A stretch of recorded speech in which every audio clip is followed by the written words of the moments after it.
దేవుని ఘనమైన నామమునకు మహిమ కలుగునుగాక.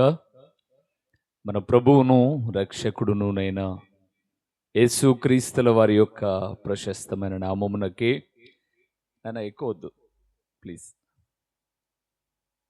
సర్వాధికారి అయిన దేవుని ఘననామమునకే మహిమ ఘనత ప్రభావములు యుగ యుగములకు కలుగునుగాక. ఎంతమంది సంతోషంగా ఉన్నారు? ఎందుకు? పుట్టింటికి వచ్చినందుక కదమ్మా. ఆడపిల్లలకట పుట్టిల్లు అనంటే ప్రొద్దన వెళ్ళాలి అంటే రాత్రి నిద్ర రాదంట. హాస్టల్లో చదువుకునే పిల్లలకు రేపటి నుంచి సెలవులు అనంటే ఈ రాత్రి నిద్ర రాదు, ఇంకా అసంభవం.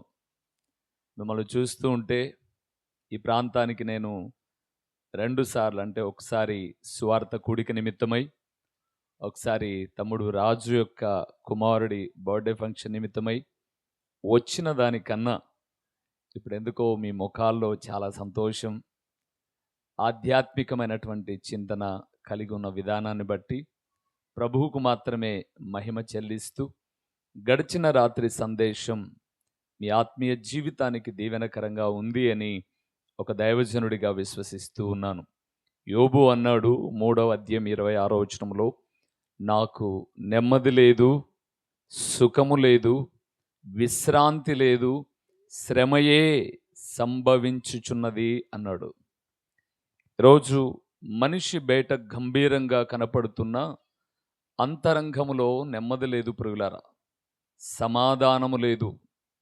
పైకి మాత్రమే, నేను చెప్పట్లా మాట, దైవజనుడైన యెహెజ్కేలు అన్నాడు, సమాధానము లేకపోయినా పైన సమాధానం అని చెబుతూ లోపల మట్టి గోడ ఉంటే పైన గచ్చుపూత పూస్తున్నారు మీరు అన్నాడు. లోపల మట్టి, పైన ఏమో సిమెంట్ పూత. ఏ రోజైనా అది కూలింది అంటే ఇంటిల్లిపాదిని చంపేస్తుంది. ఇక్కడికి రాకముందుగా మొన్నటి దినాన సమీపంలో ఎమ్మిగనూరు అనే ప్రాంతంలో ఒక ఇల్లు కూలి తండ్రి కొడుకులు చనిపోయారు అని మనం విన్నాం. దేవునందు ప్రియులారా, పైకి చెప్పుకునే మాటలు పైకి మాత్రమే ఉంటాయి. అంతరంగములో నాటబడిన మాటలు సమాధానాన్ని దయచేస్తాయి. అందుకే ఎలాగ సమాధానం కలుగుతుంది అని మనం ధ్యానం చేస్తున్నప్పుడు, శరీరం అనే శత్రువును గెలవాలి అని దైవదాసుడైనటువంటి దావీదు నలుదిశలా శత్రువులను గెలిచాడు, తన శరీరాన్ని గెలవలేకపోయాడు అని మనం చూసాం. రెండవదిగా, నీ ఉపదేశమును అంగీకరించువాడు సురక్షితముగా నివసించును, వాడు కీడు వచ్చునన్న భయము లేక చెప్పండి నెమ్మదిగా ఉండును అని చూసాం. తర్వాత, నీ ధర్మశాస్త్రమును ప్రేమించు వారికి ఎంతో నెమ్మది కలదు అని చూసాం. తర్వాత, మనము ఇతరుల కొరకు విజ్ఞాపన చేస్తున్నప్పుడు దేవుడు మనకు నెమ్మదినిస్తాడు అని చూసాం. ఇంకా నేను ముందుకు వెళ్ళవలసి ఉంది. అయితే అప్పటికే వర్షం వస్తుంటే మీరు కుర్చీలు తీసి తలల మీద పెట్టుకొని, ఎంత త్యాగం అనిపించిందండి మిమ్మల్ని చూస్తున్నప్పుడు. దేవుని వాక్యాన్ని ఆసక్తితో వింటూ ఉన్నప్పుడు చాలా సంతోషం అనిపించింది. ఇంకా నెమ్మది కలగడానికి ఇంకో మాట కూడా ఉంది, అంటే చాలా ఉన్నాయి. నేను చెప్పాల్సింది రాత్రి 94వ కీర్తన 19వ వచనం. వద్దు ఇప్పుడు చదవదు, నేను చెప్తా. ఇప్పుడు సబ్జెక్ట్ వేరేలోకి వెళ్దాం మళ్ళీ, అది సో ఇదే వద్దు, సరేనా? 94వ కీర్తన 19వ వచనంలో అన్నాడు, నీ గొప్ప ఆదరణ నా ప్రాణమునకు నెమ్మది కలుగ చేయును అన్నాడు. ఆదరణ ఈరోజు చాలా మందికి ఆదరణ కరువైంది అంటాడు ప్రసంగి గ్రంథం 4వ అధ్యాయం 1వ వచనం నుంచి వెళ్తున్నప్పుడు. చాలా మందికి ఆదరించే దిక్కు లేదు. బాధలో ఉన్నప్పుడు అయ్యో అని ఎవరైనా అంటారేమో ఎదురు చూస్తున్నారు, ఓదారుస్తారేమో, ఆదరిస్తారేమో అని చూస్తున్నారు. ఆదరించేవారు లేరు. వారు అనుభవించాల్సిందే వారు చేసుకున్నారు అనే సమాజం ఎక్కువగా కనపడుతుంది. ఏదేమైనా అలాంటి మాటలు విని రాత్రి మనము కూడికను ముగించి ఉదయకాలం చక్కగా అందరం కలిసి కొద్ది సమయాన్ని యవనస్తుల సభలో మాట్లాడుకొని ఈ రాత్రి మరొక్క మాటను మనం ధ్యానం చేయబోతున్నాం. ఓపెన్ యువర్ బైబుల్, తెరవండి మీ వేద గ్రంథాన్ని. యెషయా గ్రంథము 49వ అధ్యాయము. యెషయా గ్రంథము 49వ అధ్యాయము 15వ వచనములో 14-15 వచనములో ఉన్న దేవుని వాక్యాన్ని చదువుతున్నాం.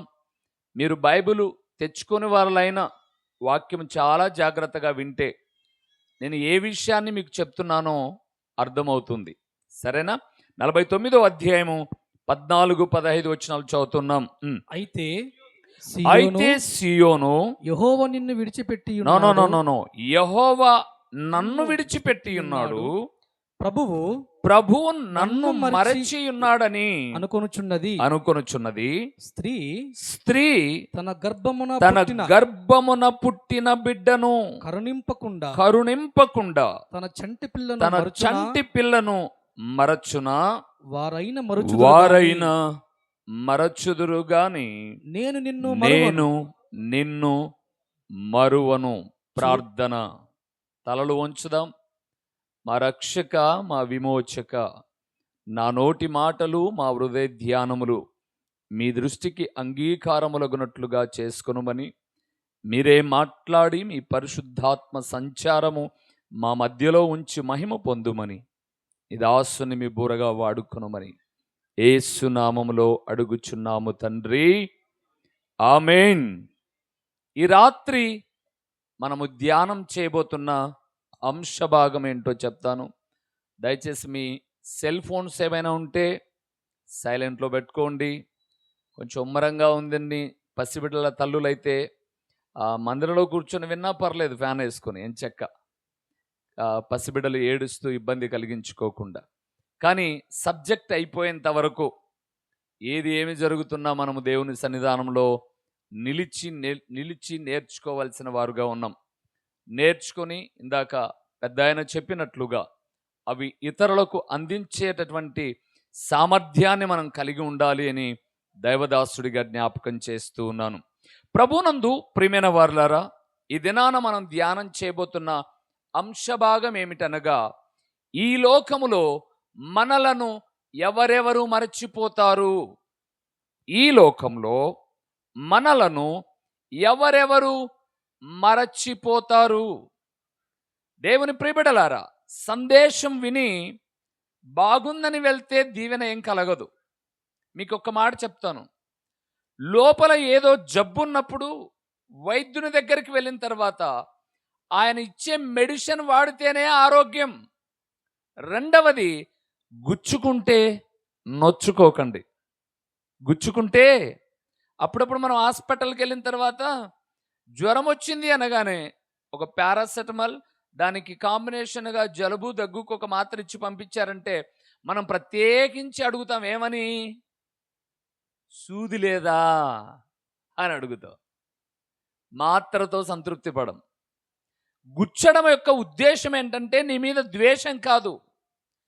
గుచ్చడం వల్ల నీ లోపల ఉన్న చెడుగు బయటికి వెళ్ళాలని. కడుపులో ఎక్కడో ఏదో భాగం చెడిపోయింది, డాక్టర్ గారు దాన్ని కోస్తున్నారు అని అంటే నువ్వు ఇంత డబ్బులు ఇచ్చి కోయించుకుంటున్నది ఏదో ద్వేషంతో కాదు, ఆయన కోస్తున్నది లోపల ఉన్న చెడును ఏం చేస్తున్నాడు? బయటికి తీసేస్తున్నాడు. అలాగే కొన్ని మాటలు సూటిగా మీకు తగిలినప్పుడు దేవుని ప్రియబిడ్డలారా, నొచ్చుకోమాకండి. ఆ చెడు ఏదైతే ఉందో దాన్ని తీసేసుకోనండి. దీవెనకరంగా బ్రతుకుతారు, ఆశీర్వాదకరంగా మీ కుటుంబాలు ఉంటాయి. నా సందేశాలన్నీ ఇలాగే ఉంటాయి. మీకు ఒక్క మాట చెప్పి నేను సందేశంలోనికి వెళ్తాను.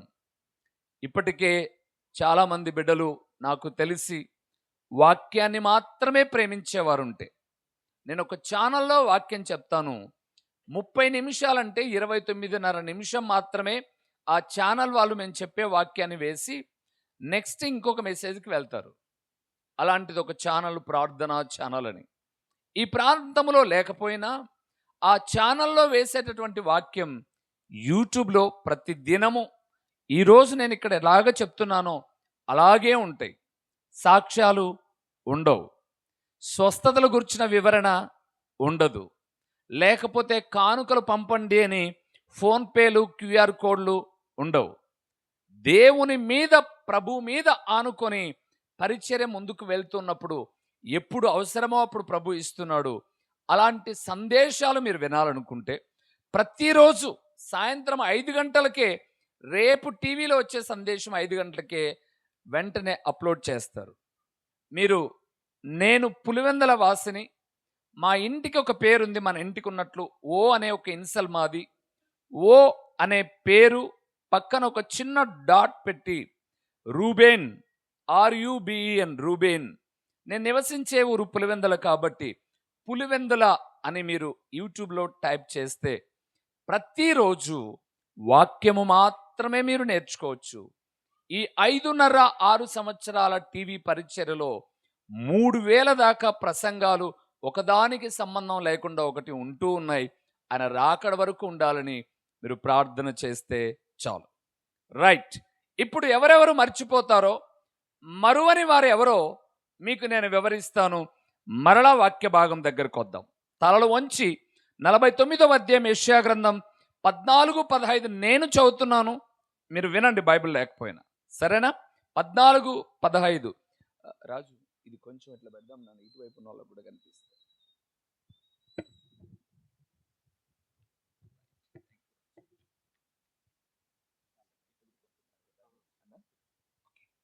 రైట్, చాలు నాన్న. అమ్మా మీకు కూడా కనపడుతున్నామా? Okay, right. మా ఆశ ఏంటంటే దైవజనులు సోమన్న గారు అందరికీ వాక్యం వినిపించాలన్నప్పుడు అందరినీ చేరుకోవాలని, అందుకే ఉదయకాలం అలాగ బయట పెట్టాం. రైట్, 14 వచ్చిన నేను చదువుతున్నాను. అయితే సియోను అనుకుంటుందట, సియోనును మీరు దేనికి పోల్చుకుంటారు అంటే విశ్వాసులైన మీకే పోల్చుకోండి, దేవుని సంఘానికే పోల్చుకోండి, మిమ్మల్నే పోల్చుకోనండి, లేదా మీ పేరే అక్కడ పెట్టుకోనండి. సియోను అనే కాడ నా పేరు రూబేను, నా తమ్ముడు పేరు రాజు, అన్న పేరు సోమన్న, ఇలాగ మా పేరే మేము అక్కడ యాడ అనుకుందాం. కలపమని కాదు, పేపర్ చించమని కాదు. ఒక ప్రాంతంలో మేము ప్రాంతానికి సువార్తకి వెళ్ళి చిలకరూరుపేట సమీపంలో యెహెజ్కేలు గ్రంథాన్ని వివరిస్తూ దేవుని వాక్యాన్ని మీరు భుజించండి అని చెప్పాను నేను. ఆది కాండము నుంచి ప్రకటన గ్రంథం వరకు ఎన్ని మాటలు ఉన్నాయి, భుజించండి అని అన్నాను. వాక్యం అయిపోయి అందరికీ వాక్యం చదవండి అని చెప్పేసి వచ్చేసాను.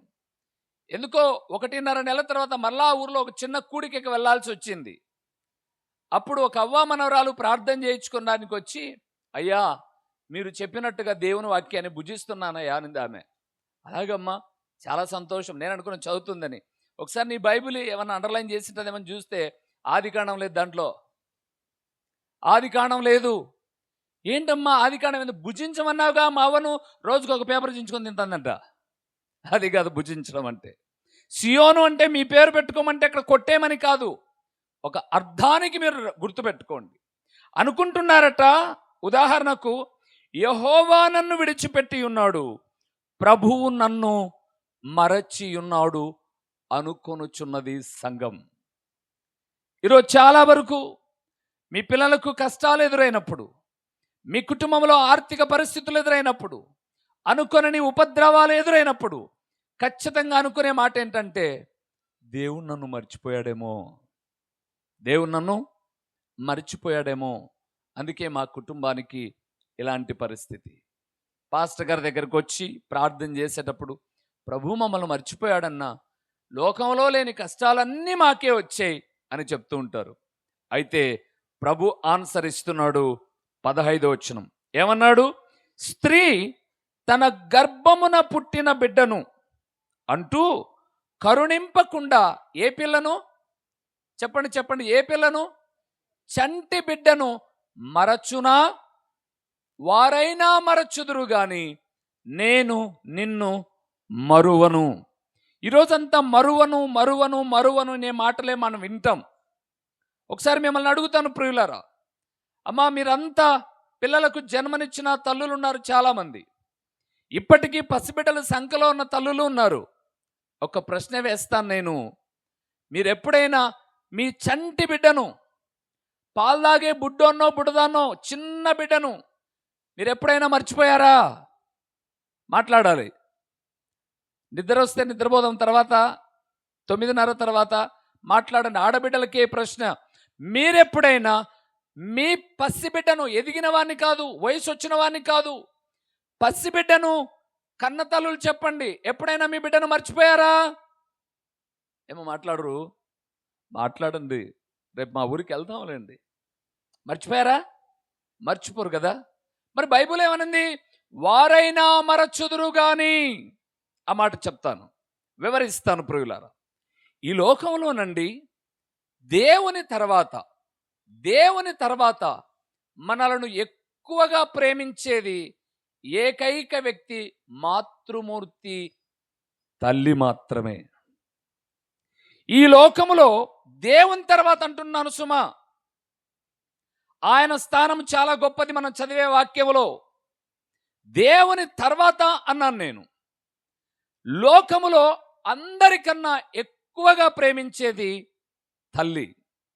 ఒక కవి అంటాడండి, అనుభవంతో చెప్పిన మాట, భావజాలముతో రాసిన పదం కాదది.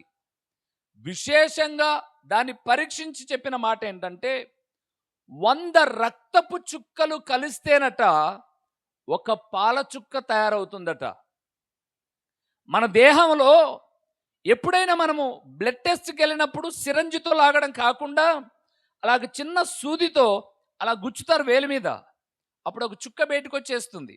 ఇంకా మీకు అర్థం కావడానికి చెప్తాను, పోలియో చుక్క మన బిడ్డలకు నోట్లో వేస్తారు. అలాంటి చుక్కలు 100 రక్తపు చుక్కలు అయితేనట ఒక పాల చుక్క తయారవుతుందంట. మేము చిన్నగా ఉన్నప్పుడు, అంటే 1978, 76 ఆ ప్రాంతం గురించి చెప్తున్నాను, నేను పుట్టినప్పుడు. ఆ రోజుల్లో ప్రియులారా, తల్లులు పిల్లలకు కనీసం అంటే 3 సంవత్సరాల నుంచి 5 సంవత్సరాలు పాలు తాపేవాళ్ళు. ఇప్పుడు ఒంటెద్దు పోకడలు వచ్చి 6 నెలలకే అందం పోతుందని చెప్పేసి పాలు మానిపించే తల్లులు లేకపోలేదు. సంవత్సరానికే మళ్ళా కన్సీవ్ అయింది అమ్మాయి, మళ్ళా గర్భవతి అయిందని పాలు మానిపించే తల్లులు లేకపోలేదు. ఆ దినాల్లో 3-5 సంవత్సరాలు పాలు తాగారు. సరే, ఇక్కడ దగ్గరికి మనం 6 నెలలు సంవత్సరానికే వద్దాం. 100 రక్తపు చుక్కలే ఒక పాల చుక్క తయారైతే, ఇక్కడున్న మనం అందరం సంవత్సరం పాటు అమ్మ పాలు తాగాము అని అంటే ఎంత రక్తాన్ని పిండుకున్నాం అమ్మతో? ఎంత రక్తాన్ని అమ్మ ద్వారా పిండుకున్నాం? తీర్చుకోలేని రుణం తల్లి అండి. అందుకే బైబిల్ గ్రంథంలో చాలా చక్కగా చెప్పాడు, నీ తల్లిని తండ్రిని నీవు సన్మానించాలి. ముదిమియందు ముసలి ప్రాయములో వారిని నిర్లక్ష్యం చేయమాకు అన్నాడు. ముసలితనం ఇప్పుడు వీళ్ళకే కాదు వచ్చింది, ఇంకొక 20 సంవత్సరాలు పోతే నాకు వస్తుంది, నీకు వస్తుంది. అందుకే ముదిమిలో నువ్వు నిర్లక్ష్యం చేయమాకు, తల్లిని అస్సలు నిర్లక్ష్యం చేయమాకు. ముఖ్యంగా ఇక్కడ ఉన్నటువంటి దేవుని ప్రియబిడ్డలారా, తల్లి పోతే తరం పోతుందండి. తల్లి పోతే ఆ ఇంటికి రాకపోకలు ఆగిపోతాయండి. ఓ నా ప్రియ సహోదరుడా, బైబిల్ ఆధారం చేసుకొని చెప్పే మాట ఏదైనా ఉంటే, ప్రతి భర్తకు ప్రతి భార్య మరొక తల్లి, మరొక తల్లి.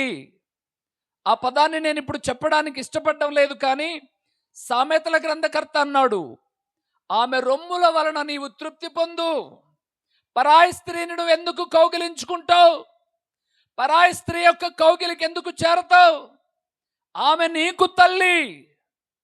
అలాంటి భార్యను ఏడిపించే ప్రబుద్ధులు లేరా? తల్లి లాంటి భార్యను ఎంత కావాలనో అంత నిష్ఠూర పెట్టేవారు లేరా? బైబిల్ గ్రంథంలో ప్రభు అన్నాడు, ఎఫెసీయులకు రాసిన పత్రిక 5:23-28 వరకు చదువుతున్నప్పుడు, భర్తలారా మీ భార్యను ప్రేమించండి. ఎట్లా ప్రేమించాలయ్యా అని అంటే ఆయన అంటాడు, సొంత శరీరము వలె. లేవగానే మన శరీరానికి టిఫిన్ అవసరం అని తెలుసు, కొంచెం బాగాలేకపోతే టాబ్లెట్ వేసుకోవాలని తెలుసు. ఇలాగ మన శరీరమును గురించి ఎంత శ్రద్ధ వహిస్తామో భార్య గురించి అంత శ్రద్ధ వహించాలి. నేను ఇక్కడ ఒక మాట చెప్పి, సందర్భం కాదు కాబట్టి ఒక మాట చెప్పి ముందుకెళ్తాను ప్రియులారా. నా వివాహమైన తొలి దినాల్లో నా భార్యను కొన్ని సందర్భాన్ని బట్టి ఏదో వాళ్ళ అమ్మ మాట వింటుంది, వాళ్ళ నాన్న మాట వింటుందని అపార్థం చేసుకొని ఒకసారి మ్యాన్ హ్యాండ్లింగ్ అంటే కొట్టాను నేను. అలాగా ఏడుస్తుంటే మా నాన్న ఆ కోపంలో నన్నేమనలా. డ్యూటీకి వెళ్ళిపోయాను నేను, ఒక మైన్స్లో సూపర్వైజర్గా చేసేవని వెళ్ళిపోయాను. సాయంత్రం వచ్చిన తర్వాత సారీ సారీ అంటున్నాను భార్యతో, పొరపాటు అయిపోయింది, కోపంగా కొట్టాను లేని. ఆమె ప్రేమగానే మాట్లాడుతుంది. సరే అయిపోయిన తర్వాత ఆమె పనులలో ఆమె నిమగ్నమైపోయింది, వంట చేసుకుంటూ ఉంది. వంట చేసుకుంటుంటే మా నాన్న వచ్చి నన్ను ముద్దుగా సన్నోడా అనేవాడు. చిన్నోడు అనమాట. మా ఇంట్లో లాస్ట్ నేను 10 మంది తర్వాత 11వ వాడిని పక్కన కూర్చోబెట్టుకొని ఒక మాట చెప్పాడండి. ఆలి ఏడ్చిన సంసారం, ఎద్దు ఏడ్చిన వ్యవసాయం భవిష్యత్తులో వృద్ధి చెందవు అన్నాడు. ఎవరెవరు ఏడ్చకూడదట? ఆలి అంటే భార్య అని అర్థం. రాయలసీమ కదా మాది. ఆలి ఏడ్చిన సంసారం, ఎద్దు ఏడ్చిన వ్యవసాయం. కొంతమంది 10:30, 11కు ఎద్దును వదిలేస్తారు మేనీ లేని సేద్యం చేస్తూ ఉంటే. కొంతమంది ముళ్ళుబరతో గుచ్చుతూ ముందుకెళ్తూ ఉంటే అది ఏం చేయలేక కంటెమ్మడితే నీళ్లు కారుస్తూ అలాగే దున్నుకుంటూ పోతుంటుంది. ఆ వ్యవసాయం వృద్ధి చెందదు. ఇంట్లో ఆడమనిషి ఏడుస్తూ ఉంటే ఆ ఏడుపుకు కారణము భర్తే అయితే ఆ సంసారం బాగుపడదు. మరొక తల్లి అండి భార్య, మరొక తల్లి. ఈ లోకములో నువ్వు ఎవరెవరిని ఎన్ని హింసలు పెట్టినా వాళ్ళు గుర్తు పెట్టుకొని మరలా ప్రతిహింసలు చేస్తారేమో, కానీ నువ్వు చేసినది ఎప్పుడు కూడా గుర్తు పెట్టుకోకుండా హృదయపు కౌగిల్లో పెట్టుకునేది భార్య. ఆమెకు మరొక్క స్థానం ఉంది, తల్లి. అలాగే ఆడబిడ్డలారా, మీ భర్త మీకు బిడ్డతో సమానమండి. నేనన్నా మాట. హన్నా ఏడుస్తూ ఉంటే తన భర్త అయినటువంటి ఎల్కానా అంటున్నాడు, అమ్మా పిల్లలు లేరని ఏడుస్తున్నావు, నేను 10 మంది కుమారుల కన్నా విశేషమైన వాడను అంటాడు. ప్రతి భార్యకు తన భర్త ఒక బిడ్డండి. నాకు బాగా గుర్తు. మా అమ్మ నాన్న నేను బాగా అబ్జర్వ్ చేశాను. ఎన్ని అన్నా మాట్లాడు, తన భర్తనంటే ఒప్పుకోదండి భార్య. తన భర్తనంటే ఒప్పుకోదు. పిల్లలనైనా పోగొట్టుకుంటుంది కానీ భర్తను పోగొట్టుకోదండి. మాతృమూర్తి చాలా గొప్పదండి. అన్నల్లారా, ఒక మాట అడుగుతాను. తల్లి గురించి మాట్లాడడానికి వెళ్ళక ముందుగా నీ భార్యతో ప్రక్కన కూర్చొని మనసారా మాట్లాడి ఎంతకాలమైంది?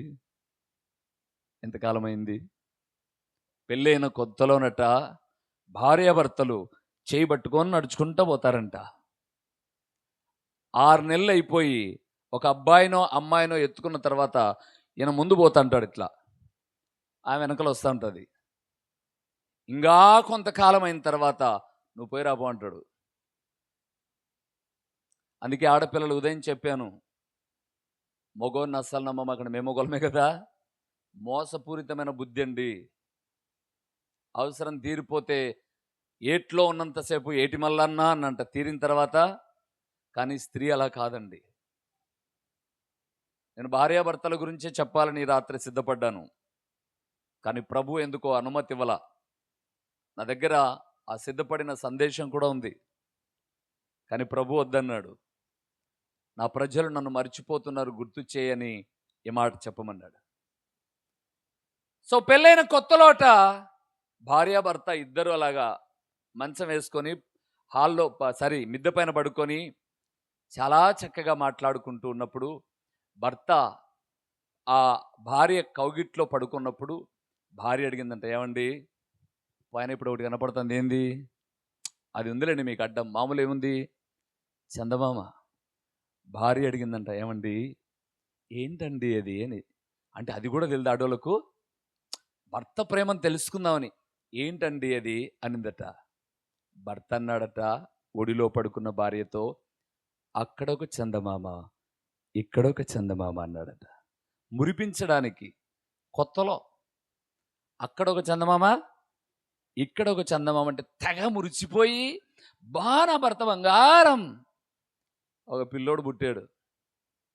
మరలా సంవత్సరానికి అలాగే మిద్దె మీద వేసుకున్నప్పుడు పిల్లోను జోకొట్టి పడుకోబెడుతూ చూద్దామని, ఏమండి ఏంటది అనిందట. దేన్ని? చందమామనే. ఇప్పుడు అన్నాడట, మీ నాయన టార్చీలు ఎట్టేసినాడే పైన అన్నాడంట. మీ నాయన టార్చి లైట్ వేసినాడే, అది తెలుదు ఇకారం నాన్న పడుగా. ఇట్లుంటాయమ్మా పురుషుల సంగతులు. సరే, నేను ఇప్పుడు వాక్య భాగంలోనికి వస్తాను. ఎందుకు ఈ స్త్రీ గురించి, భార్య గురించి, తల్లి గురించి అలాగ అన్నానంటే, ఇక్కడ 15వ వచనంలో ఒక మాట అన్నాడు, స్త్రీ గర్భమున పుట్టిన చంటి పిల్లను కరుణింపకుండా మరచున, వారైనా మరచుదురు గాని నేను నిన్ను మరువను. వారైనా మరచుదురు గాని అంటే తల్లులు ఏమన్నారు? మా బిడ్డను మేము మర్చిపోతామన్నా, పాలిచ్చే బిడ్డను ఏ పని చేసుకుంటున్నా వాని మీదే దృష్టి అంటారా? ఒక మాట చెప్తా మీకు. ఒకరోజు నేను హెయిర్ కట్ చేయించుకుందామని వెంట్రుకలు కత్తిరించుకోవడానికి మంగళ షాప్లో కూర్చున్నాను. నా ముందు ఇంకొక ఆయన ఉంటే ఖచ్చితంగా పేపర్ తెప్పించి పెడతారు వాళ్ళు, ఎందుకంటే చాలామంది వస్తారు చూసుకుంటారని. ఇప్పుడైతే టీవీలు పెట్టరులేండి, టీవీలు పెట్టారు. సరే, ముందు ఇంకొక ఆయనకు సేవింగ్ చేస్తుంటే, సార్ కూర్చోండి ఒక 10 నిమిషాలంటే పేపరు అలాగ తిరిగేసి చదువుతున్నాను. నెల్లూరు ప్రాంతంలో ఒక సంఘటన నేను విన్నాను. అక్రమ సంబంధానికి బిడ్డ అడ్డు వస్తుందని నిష్కారణంగా తన కడుపున పుట్టిన బిడ్డను చంపిన అమ్మ. అది హెడ్డింగ్. అంటే తల్లి మర్చిపోదన్నాం కదండి. కొన్ని వివరణ ఇస్తున్నా మీకు. అక్రమ సంబంధానికి అంటే భర్త ఆల్రెడీ వదిలేశాడు, వదిలేసిన తర్వాత ఏమో మరొకరితో కాలయాపన చేస్తుంది జీవితాన్ని. వారిద్దరి యొక్క జీవిత విధానానికి బిడ్డ అడ్డుగా ఉండకూడదని తన బిడ్డను వాతలు పెట్టి చంపిన అమ్మ. అది ఒకటైతే, ఒకరోజు అలంపూర్ నుంచి వాక్యం ప్రకటించి కర్నూలుకు వచ్చాను. బస్ స్టాండ్లో కూర్చున్నాను పులివెందుల బస్సుకు వెళ్ళడానికి. అందరూ ఒక చోట గుంపు అయ్యారు. మన పెద్ద ఆయన లాంటి వాళ్ళ స్వచ్ఛంద సంస్థలకు సంబంధించిన కొంతమంది అందరూ వచ్చి అక్కడ మైక్ పెట్టారు. పోలీసులు కూడా వచ్చారు. అందరూ గుంపు అక్కడే పరిగెత్తుంటే ఇంకా బస్సు రాలేదు కదా అని నేను కూడా అక్కడికి వెళ్ళా. అక్కడికి వెళ్తే జరుగుతున్న విషయం ఏంటంటే, ఒక ఆమె తన బిడ్డను అమ్మేస్తుంది, ఆడపిల్లని అమ్మేస్తుంటే పట్టుకున్నారు. మేము తీసుకెళ్తాం చైల్డ్ కేర్ సెంటర్ అని వాళ్ళు చెప్తున్నారు. ఆ పిల్లదేమో బేరమని ఏడుస్తుంది. ఈ ఒళ్ళో పెట్టుకుంటూ అమ్మ ఏమంటుందంటే, ఏడ్చగాకు పాప, ఏడ్చగాకు, నేనే అమ్మను అంటుంది. అమ్మను అంటుంది.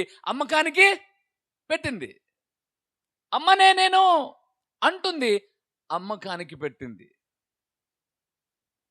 గుంటూరు దగ్గర చిలకలూరుపేట సమీపంలో ఒక ప్రాంతం ఉంది. యనమదల ప్రాంతానికి మేము పరిచయ నిమిత్తమై వెళ్తాం చాలా మాటలు, సభల కొరకే. ఒకరోజు అక్కడ ఉదయకాలాన్నే ఆ పాస్టర్ గారి ఇంట్లో పై రూమ్లో ఉన్నాం మేము.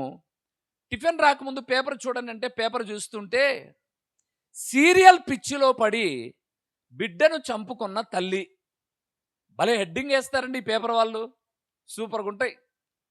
ఏంటా అని చదివితే, అమ్మగారట పాలకేసుకొని బిడ్డను సీరియల్ చూస్తూ ఉందంట.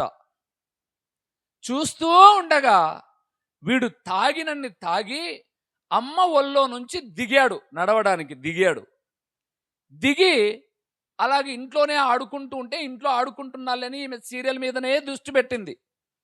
కొద్దిసేపటికి వీడు ఒక చిన్న వాకిలి ముందు ఒక తాపు ఉంటే దాని మీద నుంచి దిగి బయటకు వచ్చాడు. ఈమె గమనించలా, ఈమె ఎందులో ఉంది. ఈరోజు సీరియల్ మీద పడితే మొగుడు ఇంట్లోకి వచ్చింది కూడా అర్థం కావడంలా. మీరు బంగారం లేండి, మా ఊర్లో మీరు అట్ట చూడకపోవచ్చు, కానీ మా ఊర్లో సీరియల్ ఉంటే ఇంట్లోకి పాము వచ్చినా తెలీదు, భర్త వచ్చినా తెలీదు, ఏం ఎత్తుకుపోయినా తెలీదు. సరే, మొత్తం పైన సీరియల్లో మిమ్మల్ని బాగా రక్తి కట్టించే టైంలో మధ్యలో ఒక బ్రేక్ వస్తుంది కదండి, చూసి వాళ్ళు చెప్పాలి. వచ్చలేనా, వచ్చినప్పుడు గుర్తుకొచ్చింది ఈమెకు, అరే బిడ్డ ఏమయ్యాడని. ఈమె ఇంట్లో నుండి టకటకటక బయటకు వచ్చి ఎదురింట్లో పిన్నిని అడిగింది, పిన్ని మా బాబు వచ్చాడా అని. రాలేదన్నారు. ఈ పక్కకెళ్ళి అడిగింది, రాలేదన్నారు. వీధంతా తిరుగుతూ ఉన్నారు. భర్త ఆటో తోలుకునేవాడు. ఫోన్ చేసి మన బాబు కనపల్లా, పరిగెత్తుకుంటూ వచ్చేసాడు. ఈ బాబు వాకిట్లో నుంచి బయటకు వచ్చి వసారులోనే, వాళ్ళకు బహుశా 2 రోజులకు 3 రోజులకు ఒకసారి నీళ్ళు వస్తాయేమో, నీళ్ళన్నీ బకెట్ల మీద నింపి పెట్టింటే ఇలాగ ఆడుకుంటూ ఆడుకుంటూ తల కిందికి పోయి కాలు పైకి వచ్చి చచ్చాడు ఆల్రెడీ. అజ్జుల్లా ఎవరు? చనిపోయాడు బాబు. వీళ్ళంతా బయటే వెతుకుతున్నారు. పోలీసు వాళ్ళు వచ్చి బయట వెతుకుతున్నారు. ఒక పెద్ద ఆమె ఇంట్లోకి వచ్చి ఆ వసారులోనికి వెళ్తే బాబు తిరగబడి ఉన్నాడు. సీరియల్ పిచ్చిలో పడి తల్లి తన బిడ్డను మరిచిపోయింది. అన్నా వాళ్ళు సీరియలు అలంపూర్లో అమ్ముకున్నారు, ఇంకొకరు అక్రమ సంబంధం, మేమెందుకు మర్చిపోతామన్నా మా బిడ్డలను? మర్చిపోరా మీరు? రండి వాక్యం చూపిస్తా. రాజుల మొదటి గ్రంథం, పరిశుద్ధ బైబిల్ గ్రంథము నుంచి రాజుల మొదటి గ్రంథం 3వ అధ్యాయము 19-20 వచనాలు ఒక్కసారి మనం చూద్దాం. ఎప్పుడు మర్చిపోతుందో. రాజుల మొదటి గ్రంథం 281వ పేజీలో 3వ అధ్యాయము 19-20 వచనాన్ని చూస్తున్నాం. అయితే రాత్రి యందు ఇది పడకలో తన పిల్ల మీద పడగా అది చచ్చెను. కాబట్టి మధ్యరాత్రిది లేచి నీ దాసినైన నేను నిద్రించుచుండగా వచ్చి నా ప్రక్కలో నుండి నా బిడ్డను తీసుకొని తన కౌగిటిలో పెట్టుకొని చచ్చిన తన పిల్లను నా కౌగిటిలో చాలు. వినండి ప్రియులారా, తల్లి తన బిడ్డను ఎప్పుడు మర్చిపోతుందో తెలుసా? నిద్రపోయినప్పుడు. పెద్దలు అనేవారు బాలింత నిద్ర, మొద్దు నిద్ర.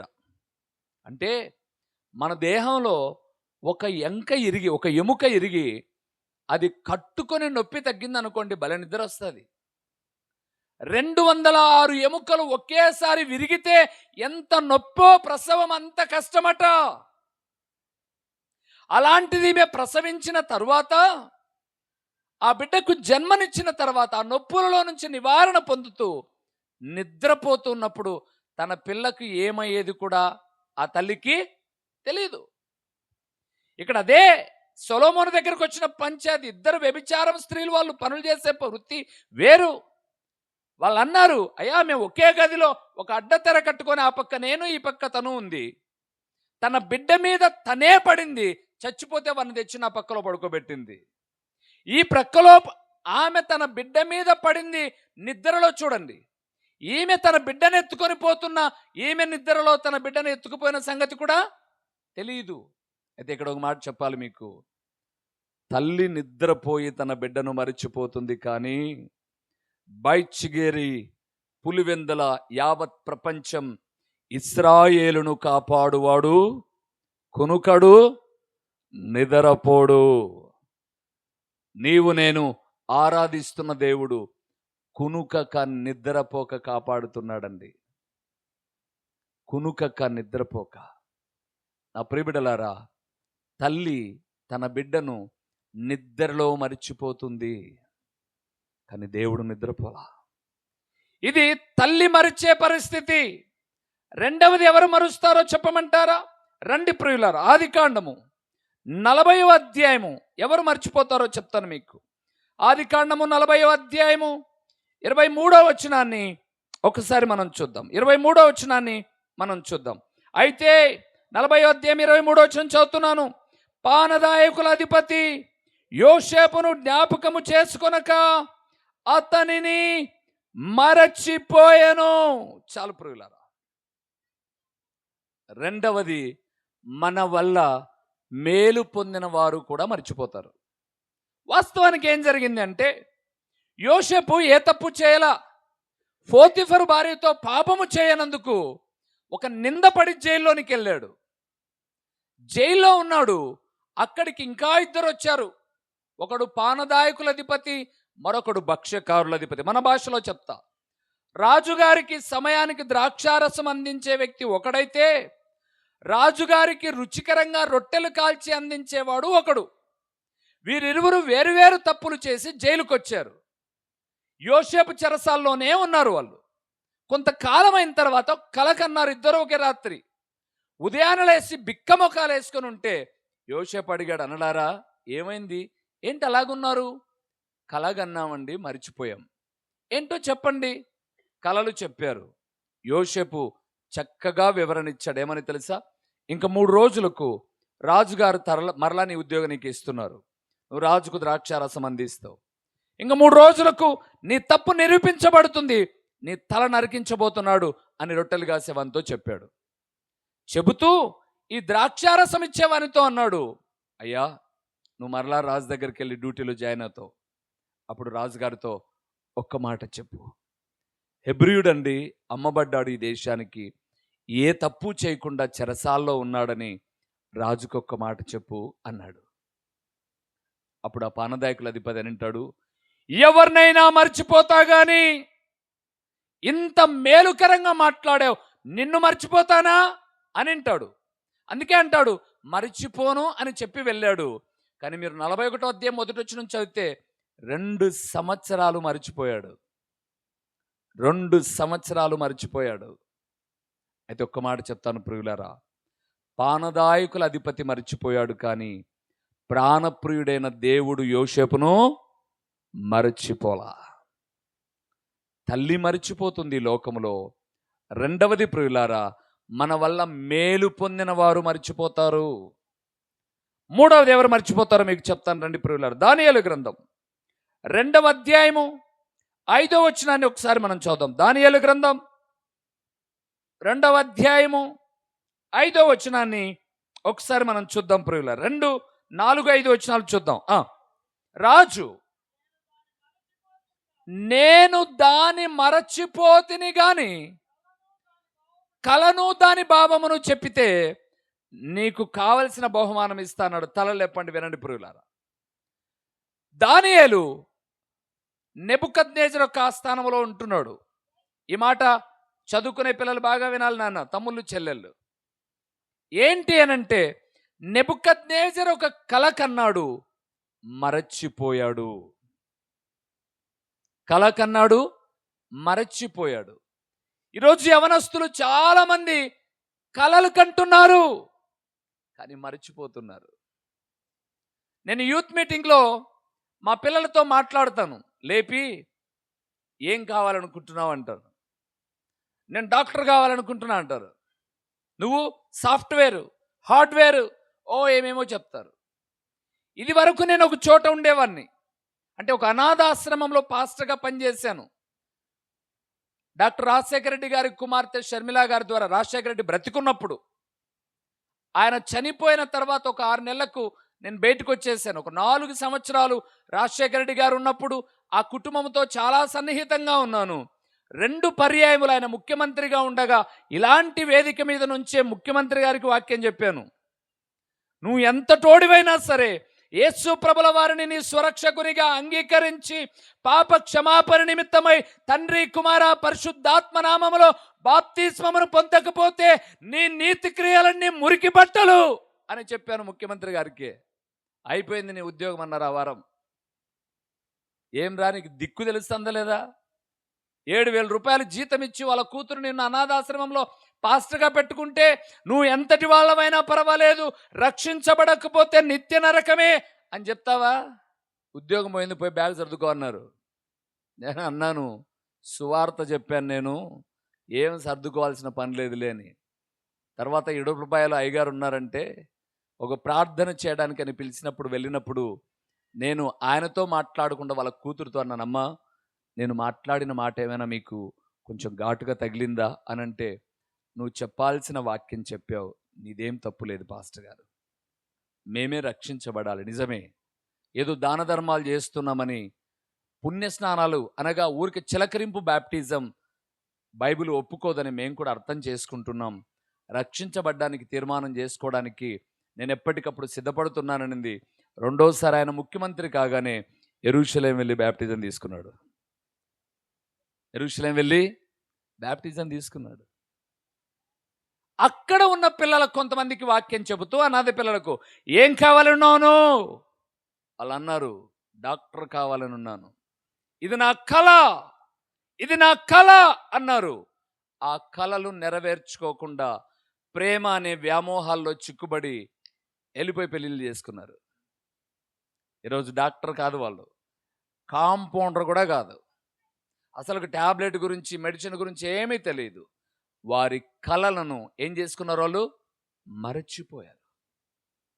ఇక్కడున్న మీరందరూ కూడా మీ అమ్మా నాన్న మీరు చదివి ఏదో సాధిస్తారని మీ మీద ఎన్నో కలలు కంటూ ఉంటే నెబుకద్నేజరు వరే మీ కలలను ఏం చేస్తున్నారు? మీరు తుడిపేసుకుంటున్నారేమో.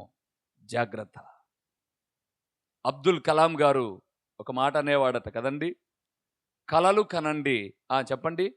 దాన్ని సాకారం చేసుకోండి. సహకారం చేసుకోండి కాదు. ఏం చేసుకోవాలి?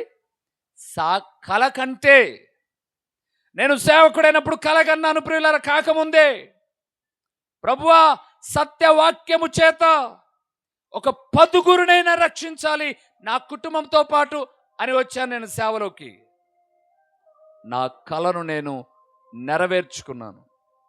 నేను అడిగినది 10 అయితే ఇప్పటిదాకా నా ప్రభు రాష్ట్ర నలుమూలల, ఇటు తెలంగాణ, ఇటు ఆంధ్ర, ఇటు కర్ణాటక, ఇటు తమిళనాడు అనేక ప్రాంతాలలో తెలుగు వారి మధ్య సువార్తను ప్రకటిస్తూ అనేక మంది రక్షించబడ్డానికి సువార్తను అందించాను. నా కళను నేను నిజం చేసుకున్నాను. ఈరోజు ఇక్కడ ఉన్నటువంటి బిడ్డలారా, మీ కలలు మర్చిపోతున్నారేమో. ఈరోజు దేవుడు మాట్లాడుతున్నాడు. కలలు సాకారం చేసుకోవాలి అంటే కల కన్నా యోసేపు పవిత్రంగా బ్రతికాడు. అవునా? పవిత్రంగా బ్రతికాడు కాబట్టే తన కలలను సాకారం చేసుకోగలిగాడు. ఒకవేళ పోతిఫరు భార్యతోనే గనక తన పడక సుఖం కొరకు కోరుకొని వెళ్ళిపోయినట్లయితే దినదినము పోతిఫరు దగ్గర దాంకొని భయంగా బ్రతకాల్సిందొచ్చు. ఎప్పుడు చంపుతాడో అని భయపడి బ్రతకాల్సింది వచ్చు. కానీ ఆయన ఆ తాత్కాలిక సుఖానికి లోబడలే ప్రియులారా. అందుకే ఒక దినాన తన కలలను తను ఏం చేశాడు? నెరవేర్చుకున్నాడు. ఈరోజు నీ తల్లిని నువ్వు మర్చిపోవచ్చు. అట్ ద సేమ్ టైం నీ వల్ల మేలు పొందిన వారు మర్చిపోవచ్చు. మూడవది, నీకున్న కలను నువ్వు మర్చిపోవచ్చు. అంత మాత్రమే కాదు, ఇంకొక మాట చెప్తాను మీకు. మన ప్రభును గూర్చిన సంగతి ఒక్కసారి చూద్దామా? 115వ కీర్తన. రండి ప్రియులారా, కీర్తనల గ్రంథం 115వ కీర్తన 12వ వచనాన్ని చూద్దాం ప్రియులారా. కీర్తనల గ్రంథం 115వ కీర్తన 12వ వచనాన్ని మనము చూద్దాం ఒకసారి. కీర్తనాకారుడు అంటున్నాడు, యెహోవా మమ్మును మరచిపోలేదు, ఆయన మమ్మును ఆశీర్వదించును. చాలు ప్రియులారా, తల లేపండి. మన వల్ల మేలు పొందిన వారు మర్చిపోయారు. కన్న తల్లిదండ్రులు మర్చిపోతారు నిద్ర వచ్చినప్పుడు. అంత మాత్రం కాకుండా కలలు మర్చిపోవచ్చు. కానీ నిన్ను ఈ భూమి మీద సృష్టించిన సృష్టికర్త అయిన దేవుడు నిన్ను నన్ను ఎప్పుడు ఏం చేయలే? మర్చిపోలా. ఒక మాట చెప్పి ముందుకెళ్తా ప్రియులారా, ఆయన మనలను మరచిపోలేదు. ఒకవేళ మరచిపోయి ఉన్నట్లయితే ఎప్పుడో మట్టిలో కలిసిపోయింది మనం. కరోనా మనకెన్నో పాఠాలు నేర్పించింది. ఏమండి, ఎంతమంది దేవుని సేవకులు, ఎంతమంది మంచి విశ్వాసులు, ఎంతమంది మనకన్నా శ్రేష్ఠులు, దైవికమైన భయభక్తులు కలిగిన వారు పండుటాకులు చెట్టుకు రాలిపోయినట్టుగా రాలిపోలేదా? వారికన్నా మనం గొప్పవారమని కాదు, మన ఎడల ఏదో ప్రణాళిక కలిగి నేటి వరకు ఆయనను మనల్ని గుర్తుపెట్టుకొని ఉన్నాడు. ఎంతమంది అండి, ఎంతమంది. మొన్నటి దినాన ఒక సందర్భంలో హైదరాబాదు గచ్చిబౌలిలో ఒక వాక్యం చెబుతూ దానికి సంబంధించిన సందర్భంలో ఈ 115వ కీర్తన 12వ వచనాన్ని తీసుకున్నప్పుడు నా మనస్సులో ఒక భయం కలిగి, దాదాపు ఆ బ్రదరన్ అసెంబ్లీ చర్చిలో దగ్గర ఒక 400 మంది సాఫ్ట్వేరు, హార్డ్వేరు, ఆ ప్రాంతపు వాళ్ళు అనేక మంది సంఘపు నిండుగా ఉన్నారు. తెలియకోకుండగానే, దేవా నువ్వు నన్ను ఇప్పటిదాకా మర్చిపోలేదు కదయ్యా అని అందరిలో బోడుమని పసిబిడ్డ మాదిరి ఏడ్చానండి. నేను ఏడుస్తుంటే సంఘములో దాదాపు 200 మంది మేము ఇంకా బ్రతికున్నామంటే మమ్మల్ని మర్చిపోలేదు కదా ప్రభువా అని గోడోమని ఏడ్చారండి. గన్నవరం సువార్తకు వెళ్తున్నాను నేను, సెకండ్ వే జరుగుతున్నప్పుడు నా ముందు ఒక ఆయన వరంగల్ నుంచి వాక్యం చెప్పడానికి రావాలి రెండో రోజు. వాళ్ళ పిల్లలు అన్నారట, 55 సంవత్సరాలు నీకు, ఇప్పుడు వెళ్తే ఏమైనా జరిగితే ఎవరు, మీటింగ్ క్యాన్సిల్ చేసుకో అని అంటే, ఆయన మొదటి రోజు రాత్రి ఫోన్ చేసి రేపు నేను రావట్లా అన్నాడు. వెంటనే నాకు ఫోన్ చేశారు, అన్న మీరు ఎలాగొస్తారో తెలియదు, మిమ్మల్ని చివరి రోజు పెట్టుకున్నాం, అందరినీ మీరు వాక్యంలో బలపరుస్తారని, మీరు రెండో రోజే రావాలి. ఎట్లా రాగలనండి, నేను థర్డ్ డేకి రిజర్వేషన్ చేసుకో అవసరం లేదు, మీరు ఎలాగొస్తారో రండి, మేము పే చేస్తామన్నారు. ఎలాగ రావాలి నేను? కారుకి వెళ్తే నేను ఎప్పుడు కూడానండి, నన్ను పిలిచిన వారికి ఒక 10 రూపాయలు మిగిలి పరిచర్యకు ఉపయోగపడేదే చేస్తా, కానీ దుబారా ఖర్చు పెట్టించను. అందుకే నేను చెప్పాను వాళ్ళతో, ఎలాగ రావాలంటే కారు తీసుకొని వచ్చేయండి అన్నాడు. అప్పుడు నాకు కారు లేదు నాకు. అప్పుడు కారు అడిగితే ఫోన్ రావడానికి దగ్గర విజయవాడకు వెళ్ళి రావడానికి అప్ అండ్ డౌన్ 15,000 అడిగారు. వెంటనే ఆలోచన చేస్తున్నప్పుడు ఒక ఆలోచన వచ్చింది. కడప నుంచి ఫ్లైట్ ఉంది విజయవాడకు. ఫ్లైట్కి వెళ్తే అప్పుడు 3,800. అక్కడి నుంచి ఏదో ఒక కారు పట్టుకొని వెళ్ళినా ఒక 1,000 రూపాయలు అవుతుంది. సో 4,500, 5,000 లోపల వెళ్ళిపోవచ్చని వెళ్ళిపోయాను. ఆ గ్రామంలో దిగాను. నా బ్యాగ్ ఒక తమ్ముడు మోసుకొని వెళ్తూ ఉన్నాడు. మా ఎదురుగా ఒక శవాన్ని తీసుకొని వస్తున్నారు. లూథరన్ పాస్టర్ అండి, 33 సంవత్సరాలు కరోనాతో చచ్చిపోయాడని శవాన్ని ఎత్తుకొని వస్తున్నారు. అక్కడ నన్ను ప్రేమించే ఒక తల్లి అంటుంది, అయ్యా ఇంత మరణ మృదంగం జరుగుతూ ఉంటే నువ్వెందుకు వచ్చావయ్యా మీటింగ్కు, నువ్వు కూడా రావంటే మార్చుకుంటారు కావాలంటే అని. అప్పటికే ఒక రోజు అయిపోయింది మీటింగు. నేను ఒక్కటే ప్రార్థన చేశాను, ప్రభువా ఒకవేళ నీ చిత్తమై ఉంటే నేను బ్రతకడం, నీ సేవ కొరకు వాడబడ్డం నీకు ఇష్టమైతే దయచేసి నన్ను జీవంతో నా ఇంటికి తీసుకెళ్ళు. ఈ 2 రోజుల సువార్తలో కొందరైనా రక్షించడానికి కృపనివ్వు అని ప్రార్థన చేసి ప్రకటించాను. 3వ రోజు దాదాపు ఒక 15 మంది బ్యాప్టిజం తీసుకున్నారు. వాళ్ళ మందిరంలోనే బ్యాప్టిజం ఇచ్చాను. ఇంటికి వస్తే హ్యాపీగా ఇంట్లో ఉన్నాను. నేను నమ్మండి, నాకు కరోనా ఏం కాలేదు, కానీ నా కరోనా నా భార్యకి అటాక్ అయింది. అప్పటిదాకా మాకు కరోనా రాలా. రెండోది, నా భార్య డయాబెటిక్, అంటే షుగర్. ఆమెకు షుగర్ వచ్చింది 35 సంవత్సరాల వయసులోనే. వాళ్ళ అమ్మ చచ్చిపోతే ఒక్కగానొక్క కొడుకండి, చచ్చిపోయిన వార్త కూడా మాకు చెప్పకుండా భూస్థాపన చేశాడు. నువ్వు సరిగా చూసుకోలేదు, వారి పెన్షన్తో బతుకుతున్నావురా నువ్వు, వాళ్ళని సరిగా చూసుకోలేదని నేను గద్దించినందుకు మాకు చెప్పకుండా భూస్థాపన చేశాడు. ఈమె వాళ్ళ ఇంట్లో చిన్న కూతురు బాగా ఆలోచించి వ్యాధి బారిన పడింది. కరోనా ఆమెకు వచ్చింది. నాకు తెలిసిన సేవకులంతా ఇమ్మీడియట్గా హాస్పిటల్లో చేర్పించండి అన్న. ఆర్థికంగా మేము కూడా వెనకబడి ఉన్న కుటుంబమే. మీ ముందు నిలబడ్డ నేను సూట్ వేసుకొని నిలబడ్డానికి ఒక గొప్ప వ్యక్తి అనుకోవచ్చు మీరు. లేకపోతే 2 ఏళ్ళకు 2 ఉంగరాలు ఉన్నాయి కదన్నా. ఈ మధ్యకాలం దుబాయ్లో వాక్యం చెప్పడానికి వెళ్తే, దుబాయ్ బంగారు చాలా బాగుంటుందని చక్కగా వాక్యం చెప్పినందుకు అక్కడ ఉన్న వాళ్ళందరూ కలిపి పెట్టారు. ఇది పెట్టుకొని ఎప్పుడు మా భార్య ఎప్పుడు ఏంటి నువ్వు అదొద్దు ఇదొద్దు అని చెప్పేసి అంటుంటావు, వాళ్ళు ప్రేమగా పెట్టినందుకన్నా పెట్టుకో అని అంటే భయం కొద్ది పెట్టుకున్నాగా. ఈ కోటు ఖరీదు మీ ఎక్స్పెక్టేషన్లో ఎంత ఉండొచ్చు? తమ్ముళ్ళు చెప్పండి, ఎంత ఉండొచ్చు? ఎక్స్పెక్ట్ చేయాలా? 1,599 రూపాయలు ఈ కోట్, అంటే 1,600. ఒక షర్టు ప్యాంటు కన్నా తక్కువ. నన్ను సేవలోకి నడిపించిన సేవకుడు అన్నాడు, ఇండ్ల మడితే గంటెలు అమ్ముకునేవాడే టక్ చేసి వస్తున్నాడు, సేవకుడు ఉందాగా ఉండాలి. ఇంటి ముందుకు వచ్చాడు, పెట్టి పంపమ్మ అన్నట్టు ఉండకూడదు, అలాగుండు సేవకుడిగా అని అన్నాడు. అన్నం లేకపోయినా పర్లేదు, కానీ వస్త్రాల విషయంలో చాలా జాగ్రత్తగా ఉన్నవే చక్కగా నీట్గా వేసుకుంటాను, జాగ్రత్తగా ఎత్తి పట్టుకుంటాను.